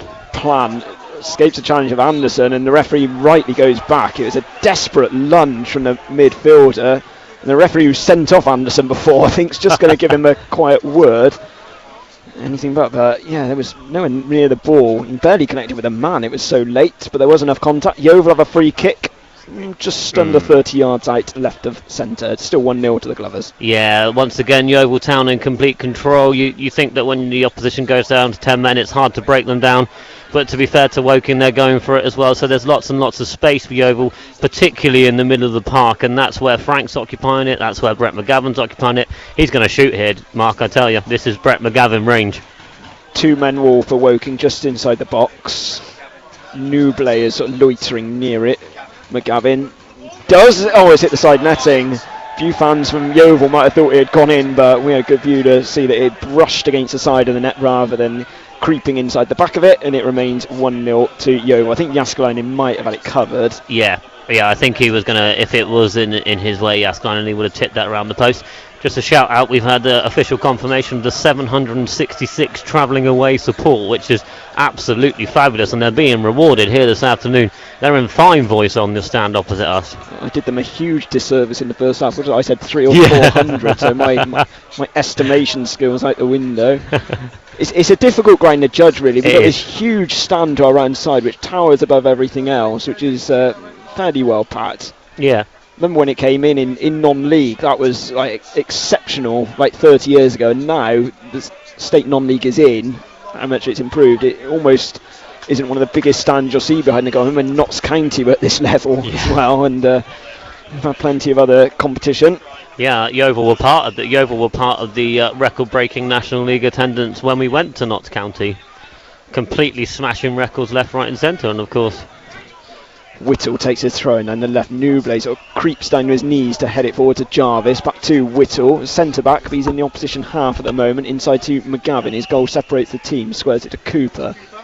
Cooper lines one up. Oh, it's not far off target actually from Charlie Cooper, who's only scored 1 goal in Yeovil colours earlier this season, and the goalkeeper might have had it covered, but not a bad effort from the midfielder. Yeah, good to see Charlie Cooper having his own effort there as well. He is technically very, very talented as well, Charlie Cooper. He certainly knows where the goal is and knows how to strike it. Yeah, that goal that you mentioned this season came at Hewish Park, and it was very, very similar to the goal that we've seen by Brett McGavin here today. He literally just drilled it into the bottom corner. That was his only goal in 76 games. Charlie Cooper signed from Oldham nearly 2 years ago. One of the few Yeovil players remained from their previous spell in the National League. He's been described before as like a conductor of the orchestra. He likes to dictate play, dictate the speed. At the moment, perhaps they won't want to go at full throttle with them already 1-0 up as Cousin Dawson volleys it into touch for a Woking throw, which Andrews is going to leave for Chickson to Ward, wide left of the penalty area. He's got plenty of green shirts on him. It still gets a ball into a good area, but because they've only got one assisting striker now in Denon Lewis, it's all the way through to Ollie Wright, who throws it out to Plant. No thought of Yeovil slowing the game down either. Wright straight away distributing, thinking more, let's get a second goal rather than try and see it out with just the one, which makes it a more entertaining spectacle as well. Yeah, most definitely is a very entertaining spectacle here this afternoon. Even with the red card, we have to give Woking a bit of credit for going for the goal as well. And that Yeovil Town are just moving the ball around with very ease, quick 1-2 passes. Plant to Jarvis near the edge of the box, got Newby inside of him. Jarvis forced wide, stays on his feet, holds off the challenge of Harries, and he loses his footing more than anything, punches the ground in frustration. No hint of a foul there as Williams doing some defending and plays it back to Wright. He peeled off into space well then, Aaron Jarvis, who hasn't scored since he returned from suspension. And racked up a few bookings. Yeah, I mean, on his day, Aaron Jarvis is one of the best strikers in the National League, no doubt about that. His movement, his skill, his charisma. It's just a shame if he had a chance early on. If he had scored that, his confidence would have been up, but it's been good from Yeovil. It's been very positive. What I like about Yeovil is they're not just sitting on the 1-0 lead. They're attacking with intent, and they're attacking with numbers. Woking send a couple of players out to get warmed up. Charlie Kendall, one of them, distinguishable with his bleached blonde hair. Cooper plays it back to Williams. He just side foots it over to Cousin Dawson, his yellow boots approaching halfway, pointing out to the players where he wants them to go. Back to McGavin. And Woking forced to put every player in their own half behind the ball. Cousin Dawson striding forward, launches a cross in. Oh, it nearly went straight in. Jaskalainen was backpedaling and he punches it away. I'm not sure it was quite what Cousin Dawson was aiming for, but he's won a corner out of it, so he'll be more than satisfied. Yeah, it was another James Plant moment at Southend. Was it a cross? Was it a goal? And I think Cousin Dawson would have said it was going for goal. Jaskalainen was backtracking, so I think that was going in, you know. Corner near side to us, the Yeovil left. McGavin looks like he's going to take. Arm in the air towards the far post, and it's not fully cleared. Plant with a shot, the whistle had already gone. It's a free kick to Woking in their own penalty area. Yeah, it was good. It was a good corner in by Brett McGavin. His set pieces this afternoon have been nothing short of phenomenal, it does have to be said. The goalie's now taking the free kick probably about 5 or 6 yards where the incident actually happened. But yeah, I wondered with the red card how Yeovil Town would attack this second half, and they have literally carried on from the first half. They've been very, very attacking, they've been very controlled, and they'll be disappointed it's only 1-0. Jarvis picks the ball up, plays over his shoulder over to the land side, was looking for Shaw, couldn't find him. It's now Chickson, former Notts County man, goes all the way back to goalkeeper Jaskalainen, all in yellow this afternoon. Stand out more in this gloom. Floodlights on as Lewis takes a touch too many, runs into Cooper, wins the ball up high up the field. McGavin, Woking up plenty of players behind the ball. Cooper over to the left hand side now to Plant. Whittle stood close to him, but Plant's going to go alone, crosses it towards the back post, too high for anyone. Out for a goal kick. I'll very quickly run through the lineups in case you're joining us late. Yeovil Town playing more 3-4-2-1. Right in goal, Cousin Dawson, Williams and Whittle the back three. Borges, Cooper, McGavin and Plant, and midfield forward Newbley and Shaw behind Jarvis. Woking, following the red card, have gone to a 4-3-2. It's Jaskalainen in goal, Kelly Evans, Deitch, Harries and Chickson the back four.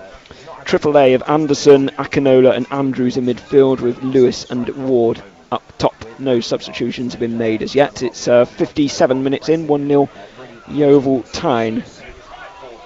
Yeah, I mean, Yeovil Town have started this second half exactly how they started the first half. It's been controlled. Yeah, and I mean, the Yeovil Town front line are looking very dangerous. Kofi Shaw, Frank Nouble, they're all looking with real intent, and Yeovil are finding a lot of space in the middle of the park. Akinola picks well in midfield, rolled from Whittle, now Williams. Squares it to Cousin Dawson. I'd say they arguably looked even more in control than they did in the first. Yeah. I thought Woking had some good spells despite being down to 10 men. They started quite brightly. They had the goal disallowed, but they haven't really come out the second half. Play has been dictated by the Glovers as Nouble lets the ball go across his body and Deitch forced to clear. He's here for a second spell. Max Deitch on loan from Northampton. Spent the second half of last season there on loan. He's here for the campaign this time. There's a few words from the referee to the bench. I think they had too many players warming up at once, so one of them's been sent back, Walker. They actually had Charlie Kendall sent off as an unused substitute against Solihull Moors earlier this season for intercepting the ball and it was still in play. No misdemeanours here.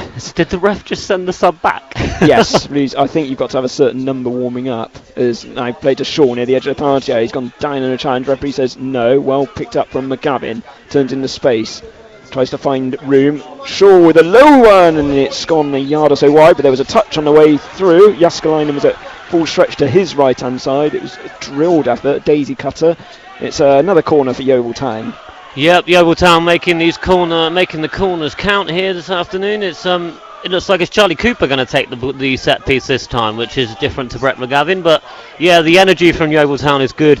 The emphasis on the goal scoring is brilliant. We're 59 minutes into this game, and it's complete Yeovil control.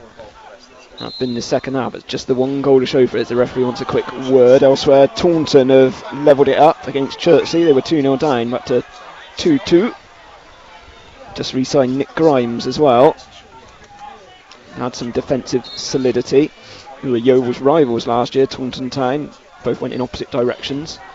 So Cooper with this, the Kingfield Road end corner towards the near post. It's a few players sort of bundled into one another, and it's come last off Cousin Dawson for a goal kick. Yeah, right into the danger zone by Charlie Cooper, and lots of green shirts attacking the area. I think Cousin Dawson was the last one to get the touch there.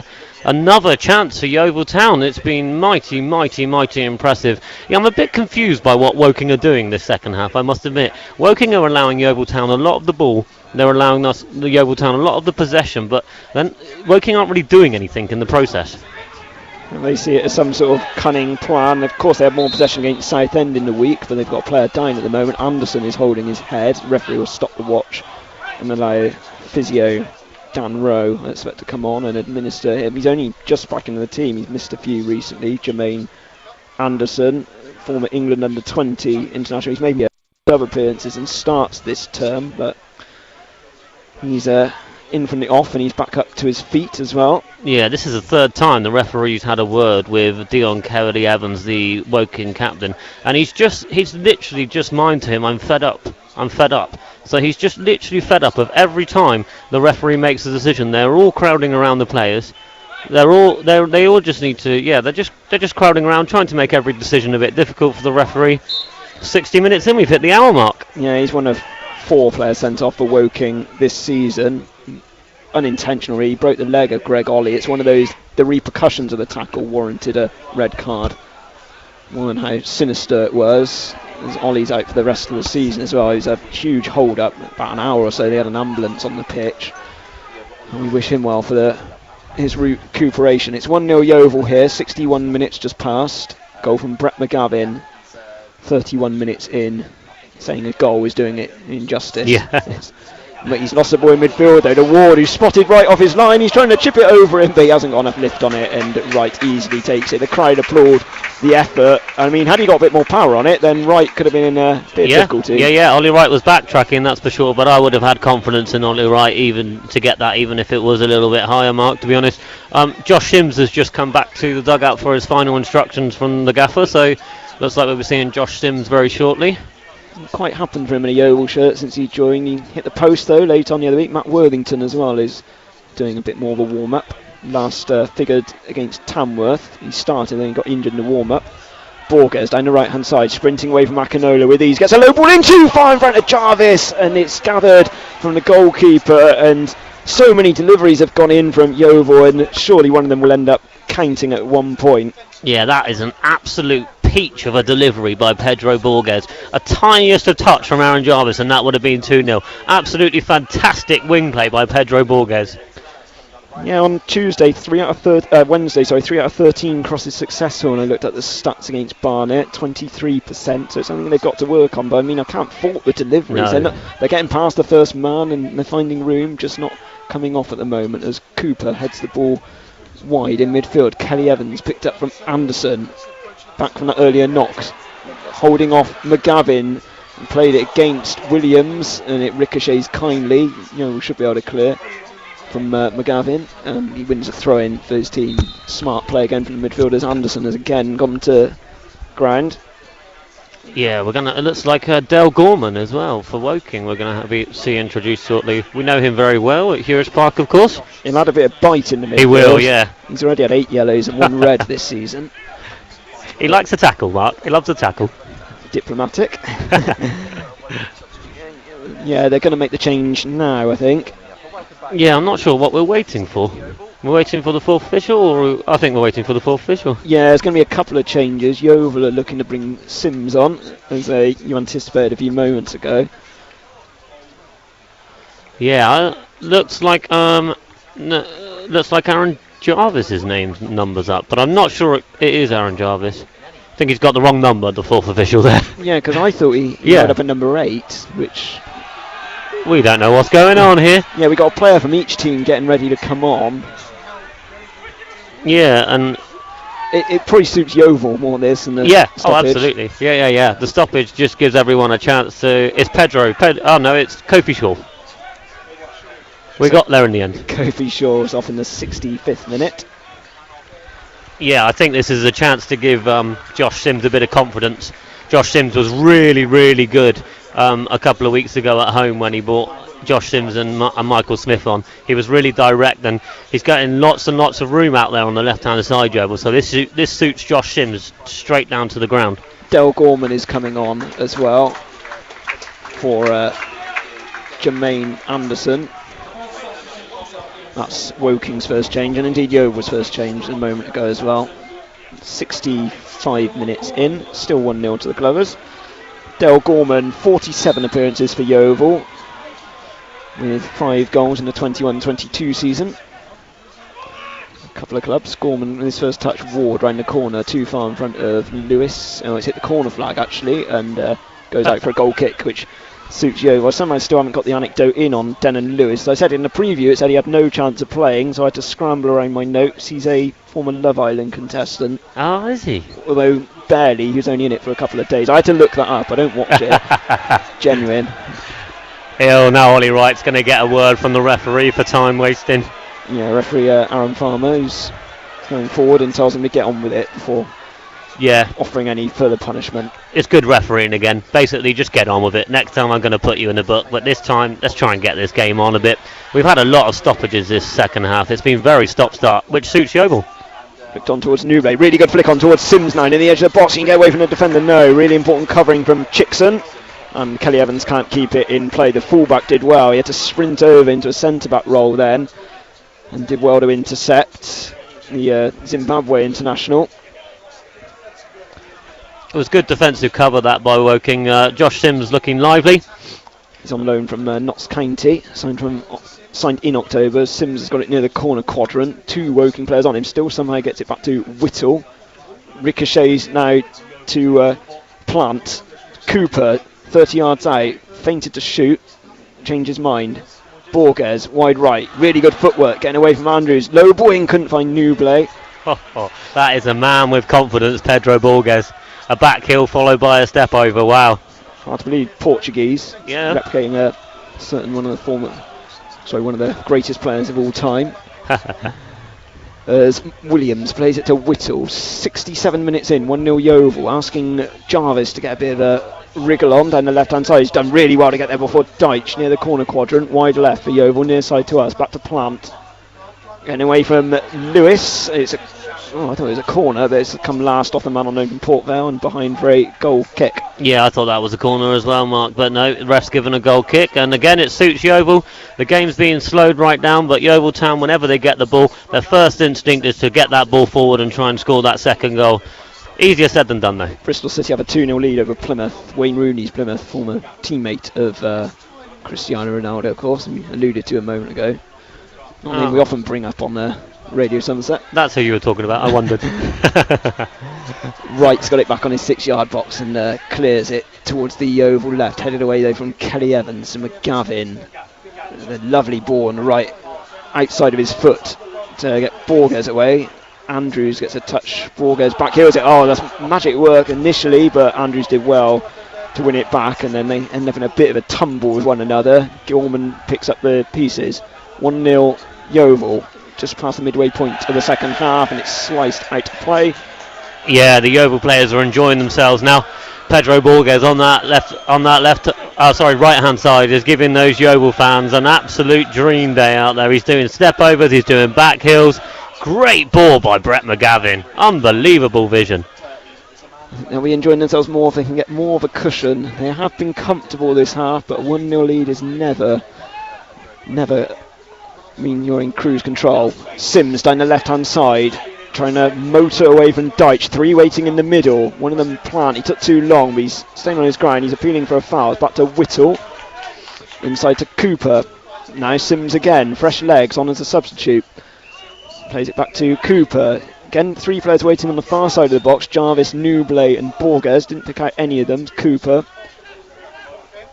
It's come last off Ward and goes behind for a Yeovil throw. Man who didn't really make the grade at Ipswich, Matt Ward, just one FA Cup outing.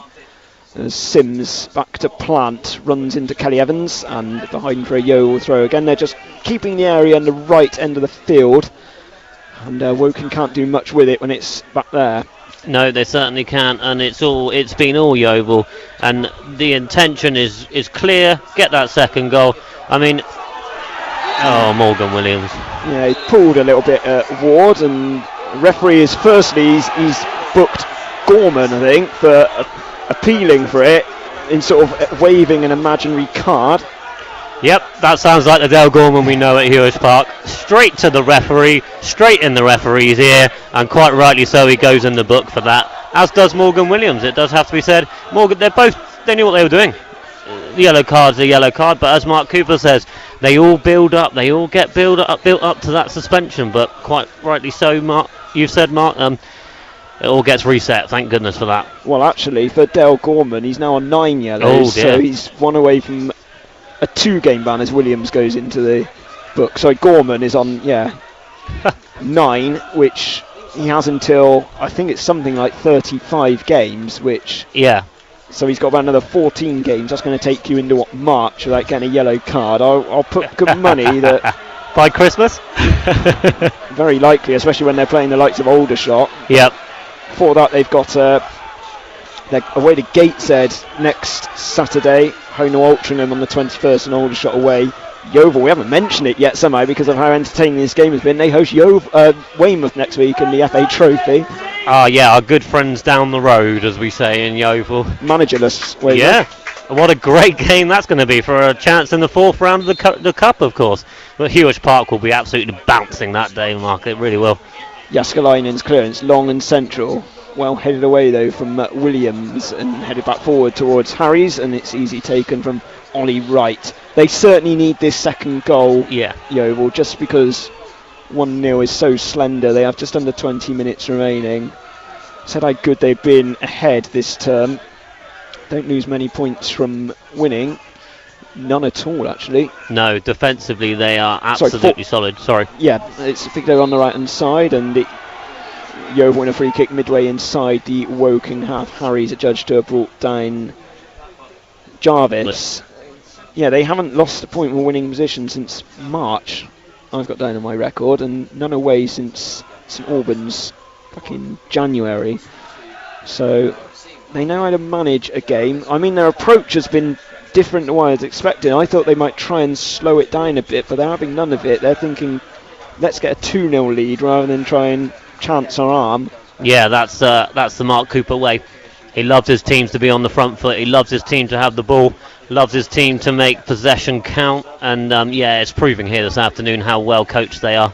Credit to Chris Todd, credit to Ian Weston, all the backroom staff. It's so far been a perfect game plan by them all. McGavin's got a free kick around 40 yards out in central. Chips it. Too high for Nublé, and that looks a corner to me. It is, and Yeovil will have one over on the far side this time. McGavin back to corner duty. There was about 4 Woking players that thought that was a goal kick then. I think they maybe thought there was a foul, it's my only assumption. So it was a pretty clear corner. Yeah. I know footballers like to bend to the truth of it. 2 arms in the air from McGavin. Chips towards the head of Nublé. It's too high even for him, and it's going to go out for a goal kick, for a throw in to Woking, a couple of yards in from the byline. Yeah, it's all Yeovil Town. It's all in the Yeovil Town attacking third, which is exactly what Yeovil Town would have wanted. It's great to see Sims have some minutes, and he's looking quite energetic on the left-hand side. It's Plant's not got us forward as much as a result of it, but maybe they're just conserving James Plant because we know what he's got in his belt. Matt Worthington as well, and among the subs, as Sims does well to put the ball out for a throw. Wouldn't surprise me if he's put back in against Weymouth next week. I don't think he'll want to rotate too much because a trophy's an important competition and it's a derby. But a good opportunity to get him back into the team. Such a regular last year. They know what he can do. Longest serving player, although he didn't play when Yeovil previously figured at Kingfield or the Lakewick Community Stadium. It's volleyed forward towards Ward. Wright's come off his line and calmly volleys it back forward. Gorman heads the ball inside. Akinola. Gorman's gone down. A challenge from Jarvis. Wins a free kick on the halfway line. Still 1-0 Yeovil with just over 15 minutes remaining on BBC Radio Somerset and BBC Sounds. Yeah, I mean, it's very pointless Dale Gorman having his actual socks on. He's got 2 massive holes in the back of his socks. They are huge holes. Apparently it's something to do with circulation, Mark, but he might as well not be wearing any. They are really, really broke, aren't they? Well, probably on purpose. Jaskalainen takes his free kick central towards the edge of the penalty area, where covering was Williams, and Nublé on the right. He cleared it, and he's won a throw in.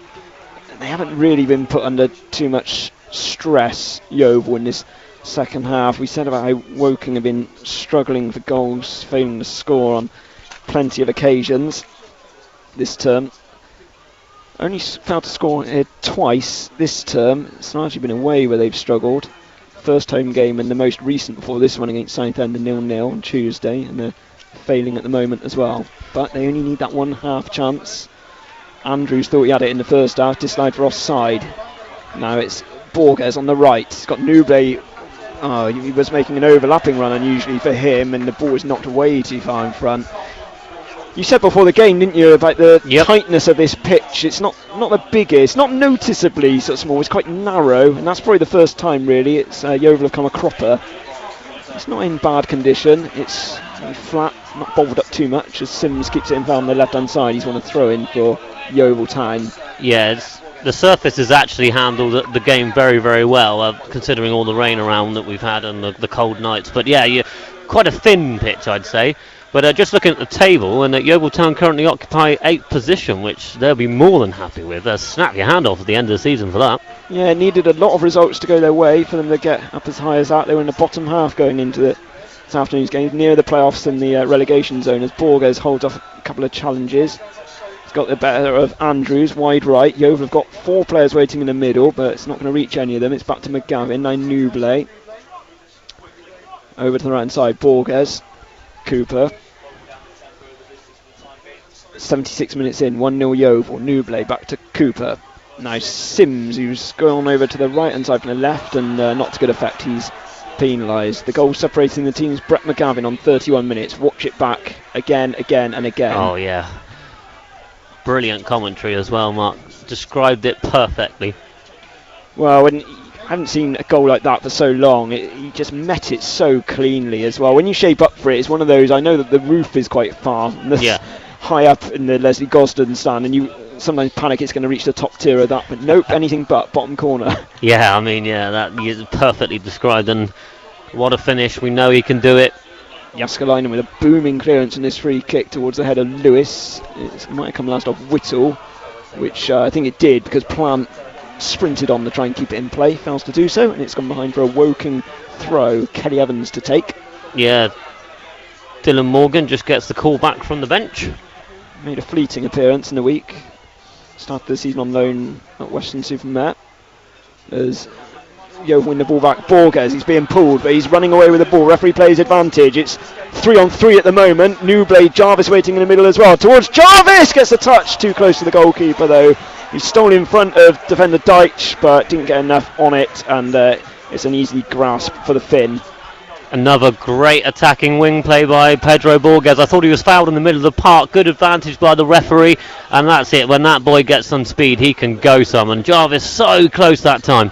Really, really close. Lewis Walker and Tom Leahy getting ready to come on for Woking. They've got a couple of forwards on the bench as McGavin was waiting for that foul. It was Gorman with it, having a bit of a pull. He'd be wise to not say too much more to this referee. Yeah. On a yellow.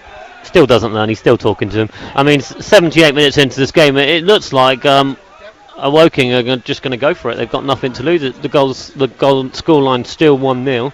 So it looks like they're going to bring on quite a few of their attacking players. Well, they need freshening up. Yeah, they do. Losing a striker, Jack Stretton, to a red card, and they had Lewis and Ward who have worked hard, but not to too good effect. As Newblay, edge of the penalty area, turning away from Chickson, gets a ball across.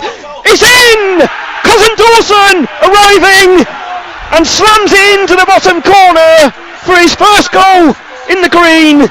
And that should be enough, surely, for Yeovil Town. Brilliant work on the right-hand side, and a close-range finish. 79 minutes, Woking 0, Yeovil Town 2. Yeah, I should think that is pretty much game, set, and match for Yeovil Town here, who have been absolutely superb this afternoon. They really have. I'm not sure how Finn Cousin Dawson has managed to find himself at the back post, but what a great finish across the goal line. And Yeovil Town deservedly get that second goal. They've been at it all second half. They've been trying to get that second goal. Quite rightly deserved as well. I'm pleased, so pleased for Finn Cousin Dawson. First goal since February when he netted in a 2-2 draw between Blythe and Boston. Back into the team from suspension, rightly reinstated, justifying his selection. We thought we'd justify it with good defending, not from being a goal scorer.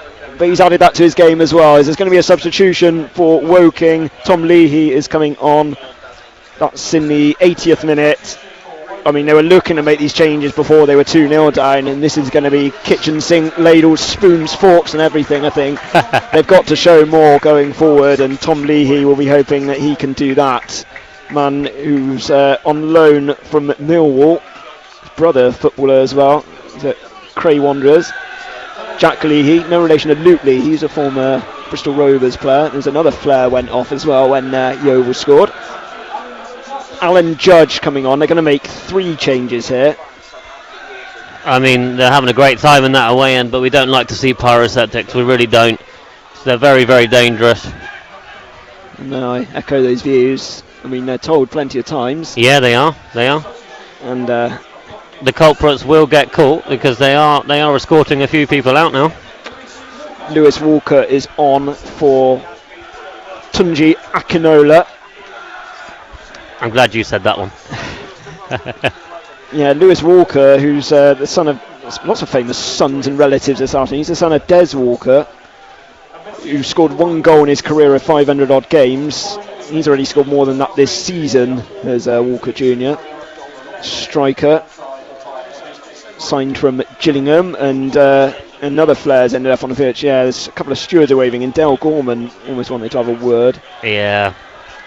I'm not sure it's going to affect the game. Woking just need to get on with it. We've got 9 minutes left of the game. Tannoy announcements come out to stop throwing the flares. Yeovil could potentially face punishment, but look, let's not underestimate this. 766 hard fans, probably 760 of them have been sensible out there. Just the occasional minority, but like we say, we don't like pyroseptics. We really don't. There's no space for them in any game of the football. They just ruin the game.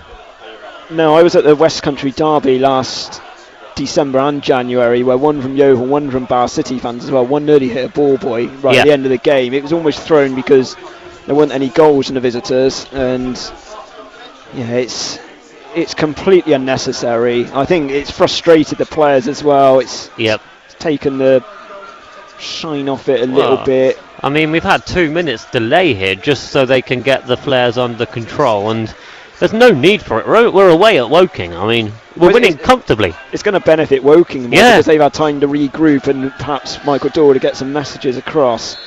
But they need a lot from their team now in the closing stages. They restart. Gorman over to the right-hand side, tries to find Leahy, who keeps it in play, hooks it over the head of Plant, and Sims does well to get his body in the way. Yeovil are looking to bring on Dylan Morgan, another one you mentioned earlier, Ian. Yeah. I knew he was going to come on. I really like Dylan Morgan. He's got so much pace and his technical ability is absolutely fabulous. I think was he going for a shot, Brett McGavin, there? I was just checking who else came off for Woking earlier. It was Harry's, former Bristol Rovers man, so I think they might have gone 3 at the back. That's a clear push, although it was shown to be a clearer push than it was, I have to say.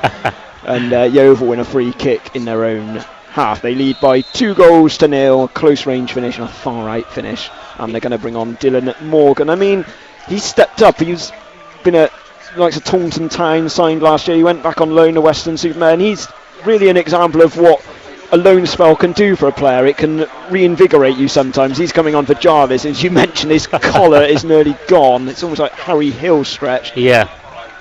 Some top hat marks off to Aaron Jarvis, who's been fabulous here this afternoon. Fabulous attacking play. It's really hard when you're playing on up front on your own, as Frank Nouble looks to go up top now, and Morgan and Sims in behind.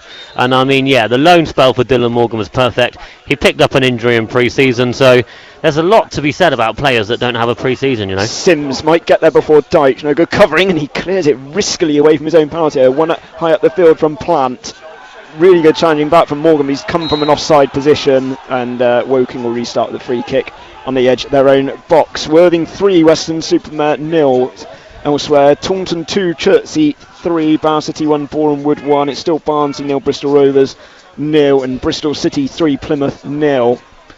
Bristol City looking to bouncing back as Yeovil are at the moment. 3 straight defeats going into this. Gorman helps it forward, but they look set to right their wrongs today, and thoroughly deserved as well. Playing against the 10 men of Woking, that didn't help them, but in truth I think even if it had been 11v11, the way Yeovil were playing, they looked in control. It was only a matter of time, even with 11 versus 11 mark. It's been one of the most enjoyable games to watch Yeovil Town, really. They have just been so much in control. They're giving minutes to players that need it as well, so the likes of Dylan Morgan and Josh Sims are on as well. I just wonder if Matty Worthington's going to make an appearance this afternoon, or quite rightly, as you said, save him for Weymouth. Good turn away from Trouble, and it's a raking shot from the edge of the box, and it wasn't far out at all, actually, from Matt Ward, who composed himself right, fully stretched to his right hand side, and we had a great view of it. And Matt Ward, who's got the odd spectacular goal this season, wasn't that far off then. Probably the biggest scare Yeovil have had, and it's a shot from 30 yards. Yeah, spot on. 85 minutes gone. That was destined for the top corner if there were 2 goals there, but with the 1 goal there was Ollie Wright probably had that one covered. And Yeovil, there's been so many standout performers today. I'd probably give Morgan Williams man of the match, Brett McGavin man of the match. I'm really stuck for man of the match, if I'm honest, Mark. You getting the champagne in? Yeah. It's Williams bustling away, misses out to Ward. Good interception. I mean, their only goal scorer in their last 5 league and FA Cup games is Ward. They scored 4 against Southampton in the National League Cup, which is as much an anomaly as Yeovil losing 4-0 at York City the other week. They did with 9 men. It's Woking with 10 men at the moment. Now over to the right hand side with Ward again, corner the penalty area. Plays it inside towards Leahy, good covering from Cooper, and Yeovil being forced to do some defending now. Those changes for Woking have added some life to them. It had to, really. They were pretty listless in this second half. Yeah, they were inviting the pressure on from Yeovil as they give it away to Josh Sims. But Yeovil are in control. You said about inviting the pressure. That header from Dyche certainly did that. Yeah. He's not got a central defensive partner as such now. As Denon Lewis is penalised. Yeah, they've gone to a back 3. It's Kelly Evans with Dyche and Chickson, so it's 2 full-backs as well, with a big, burly centre-back who's not the quickest, not the most mobile. And on 7 yellows coming into this game as well this season. He's stayed clear of referee Farmer's notebook. Yeah, you can tell that this Woking team are short of goals. There's a real lack of confidence, really. It's gone too long from Sims. Yeah, they didn't score in their first couple of games this season, but I mean, Yeovil has struggled as well. They've failed to score on a few occasions, but when they tend to not score, they've held the opposition firm. This could be 4 clean sheets in 5 on the road for Mark Cooper's men. For the moment, it's Woking in possession with Chickson from the left-hand side with Lewis. Sort of switch flanks regularly this afternoon at the Laithwaite Community Stadium. Floated towards Walker, heads it up into the air. Goalkeeper doesn't know whether to come or go. Ward's claiming a corner, but it's come last off the diminutive front man and behind for a goal kick. The Woking man of the match is about to be announced. It's going to be quite a tough ask. Yeah. So they've gone to Matt Ward, which I think is pretty justified. Yeah, I do too. He's had a good game, to be fair. Yeah, it's his 4th start in a row, actually, after he's been on the bench a lot, coming on as a super sub, so to speak. As we hinted, maybe Matt Worthington would come on, and he is. He's going to come on for Brett McGavin, whose sumptuous goal opened the scoring in the first half. And he makes way with a couple of minutes remaining with Yeovil 2-0 up. And a welcome return as well, Ian. Yeah, quite rightly so. The away fans over there applauding Brett McGavin as he leaves the field, and he deserves that. What a great game he's had. Nice to see Worthy back on the pitch, build his minutes up, and yeah, he really is Mr. Yeovil, is Matt Worthington. Longest serving. Turns 27 in a couple of weeks, Matt Worthington. Former Bournemouth man as Morgan, left-hand side, tight to the byline.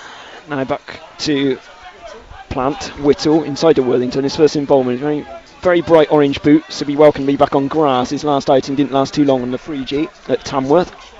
No, injured in the warm-up, of course. Yeah, he always does that ritual every game, and that was the only game where he's got injured from it, he was telling me. Yeah, there's not many teams playing 3G now in the National League. Tamworth won. I'm trying to think of any others off the top of my head. Oxford City went down. Yeah, no, I think it's just Tamworth. Bromley went up and had to strip it. Yep. As Williams, a flying header, and he was fouled in doing so as well. He looked immediately at the referee thinking he might have caused an offence. I mean, do you think that's benefited Yeovil as well? I remember last year they had players like Rhys Murphy who couldn't play on 3G surfaces, and now it's grass. And to be fair, this surface here at Woking is held up well for late November. Yeah, I think it's massively benefited Yeovil. The surface, as you quite rightly say, is clearly taken the battering like all the surfaces across the country have. But it definitely helps playing on grass from a Yeovil Town point of view.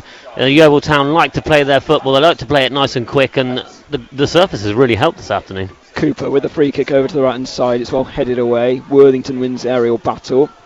Now Chickson bombing forward on the left hand side. Inside to Walker. Lets the ball run across himself. In behind he's asked a lot of Leahy, who even though he's fresh from the bench isn't going to keep that one in. It's gone out for a goal kick. Actually, he's featured against one of our local teams this season. He made his debut for Millwall in a wacky 4-3 defeat against Bristol City back in August. As the board goes up, 6 minutes will be added on at the end of the second half with Yeovil 2-0 up. Yeah, it's all benefiting Yeovil Town really. They've got a throw in now on the far side. Referee wants them to play, get a move on, but Yeovil just in no real rush. 2-0 up, look very comfortable all afternoon, and like we said earlier, Mark, even if it was 11v11, I'd be confident that Yeovil will have enough in their locker to see them out. Worthington is finding Borges in room down the right hand side. He's sprinting, he should keep this in play. He does. Woking outnumbered at the back. Borges wide of the box, got a couple waiting in the middle. Quick feet, plays it across too close to the goalkeeper, and it really, I say, he should have picked out a Yeovil teammate then. There was a couple waiting. Sims, Nuble in there. They're desperate for Nuble to get this goal. He hasn't scored in his last 25. Yeah, I mean, Pedro Borges perhaps showing how young he is there, perhaps showing a little bit of naivety, but nevertheless a great run. As you say, Frank was across the goalie, that was the better option, but crossfield ball, towards Leahy, who can't keep it in play. It's out for a goal kick. The thing I noticed as well, as soon as he put that ball in, Borges realised it was a disappointment. He didn't get his head down. He sprinted all the way back to defend. Yeah, he's a great athlete. He's great for this Yeovil team. Mark Cooper says that he only brings in players that match the ethos of what he's trying to play, and Pedro Borges has slotted in really, really well. Really exciting, actually. I just hope, from a Yeovil Town point of view, that he and Kofi Shaw can be kept hold of past January, because they're two great assets for Yeovil Town. Yeah, he came through the academy, of course, at Yeovil before he's been loaned out a few times. The likes of Plymouth Parkway in Tiverton and Dorchester in the league below. There's Newbley, I think, is penalised. Free kick to Woking just inside their own half, although Gorman's trying to gain a couple of yards. Instead, he's going to put it back to Jaskalainen. We're in the second minute of 6 added on. Yeovil lead 2-0 on BBC Radio Somerset. Goals from McGavin and Cousin Dawson. First goal for the club at the back post. It's well headed away from Cooper. Nice Sims. Turns. It was a great finish by Finn Cousin Dawson. I don't know what he was doing at the back post, but it was a great finish across the goalie. It looked from here like quite a tight angle. Yeah. And he did well. Striker-esque position. Two very good goals for very different reasons, and at key times as well, because it made these closing stages a lot easier. I mean, they were not quite cruise control, because 1-0 you never are, but they always looked the better of the two teams. Woking really produced little this second half as Gorman has got it. Good challenge from Sims to Kelly Evans. It ricochets back though to Judge, one of his first involvements, and Leahy is penalised for a foul. They're looking to get Harvey Greenslade on as well, Yeovil, in their final of 5 changes. Yeah, and I mean, from a Yeovil point of view, this was probably the perfect fixture that you'd like, coming from the back of Barnet, coming from the back of York. And I mean, with the anomaly of York, as you said, they played really well against Barnet that second half, and that has just continued here. And Yeovil Town have just been brilliant. Have a little look at Dylan Morgan's shins. I don't know if he's actually got shin pads on. They are really, really small. Yeah, you have some players like that now. They're almost like sort of not quite toothpicks. They are tiny, aren't they? Nail files. Yeah, not going to help him anyway. Frank's coming off. Yeah, so he will not end his goalless strike this afternoon, but he got an assist, and he can be happy with how he has played. Gives the captain's armband back to Matty Worthington, and Harvey Greenslade comes on for 2 minutes or so at the end of this one. Yeah, Harvey Greenslade, you've got a really energetic young striker coming through here. I'm excited to see what he can do this season and what he can do for the following seasons from a Yeovil Town point of view. Yeovil Town's recruitment really has been fantastic.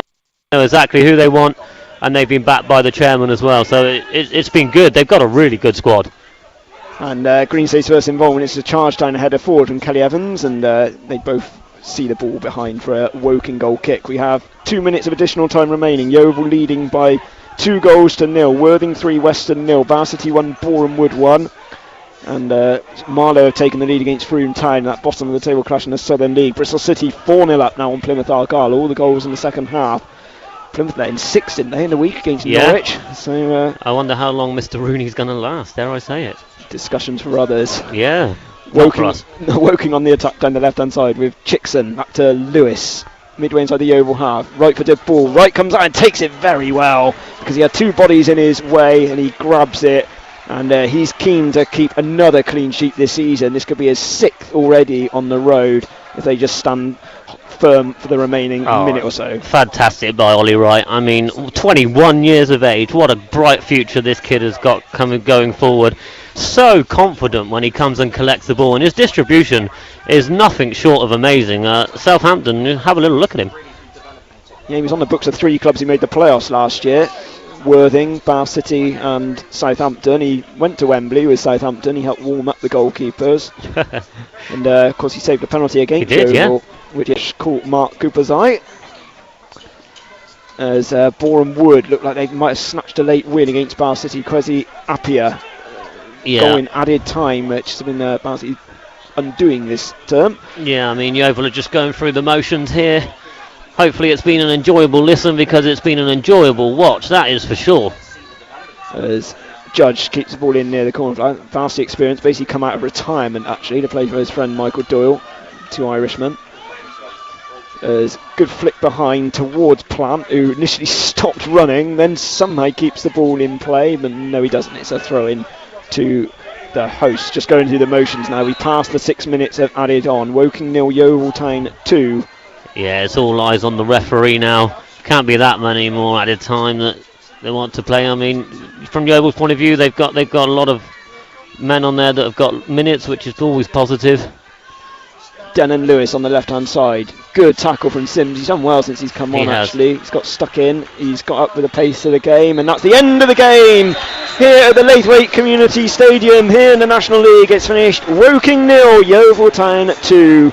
The goal scorers, Brett McGavin, a magnificent volley from some 18 yards into the bottom corner when James Plant scampered to keep the ball in play. That was after Woking had gone down to 10 men. Jack Stretton seeing red on 18 minutes for an off-the-ball incident involving Finn Cousin Dawson. Cousin Dawson then scored the second, his first goal for the club, 79 minutes, arriving at the back post to tap the ball home when Nuble played the ball across. Yeovil were largely in control. It is a dream away performance from a team that often produces it on the road. Only Forest Green Rovers have more points away from home this season.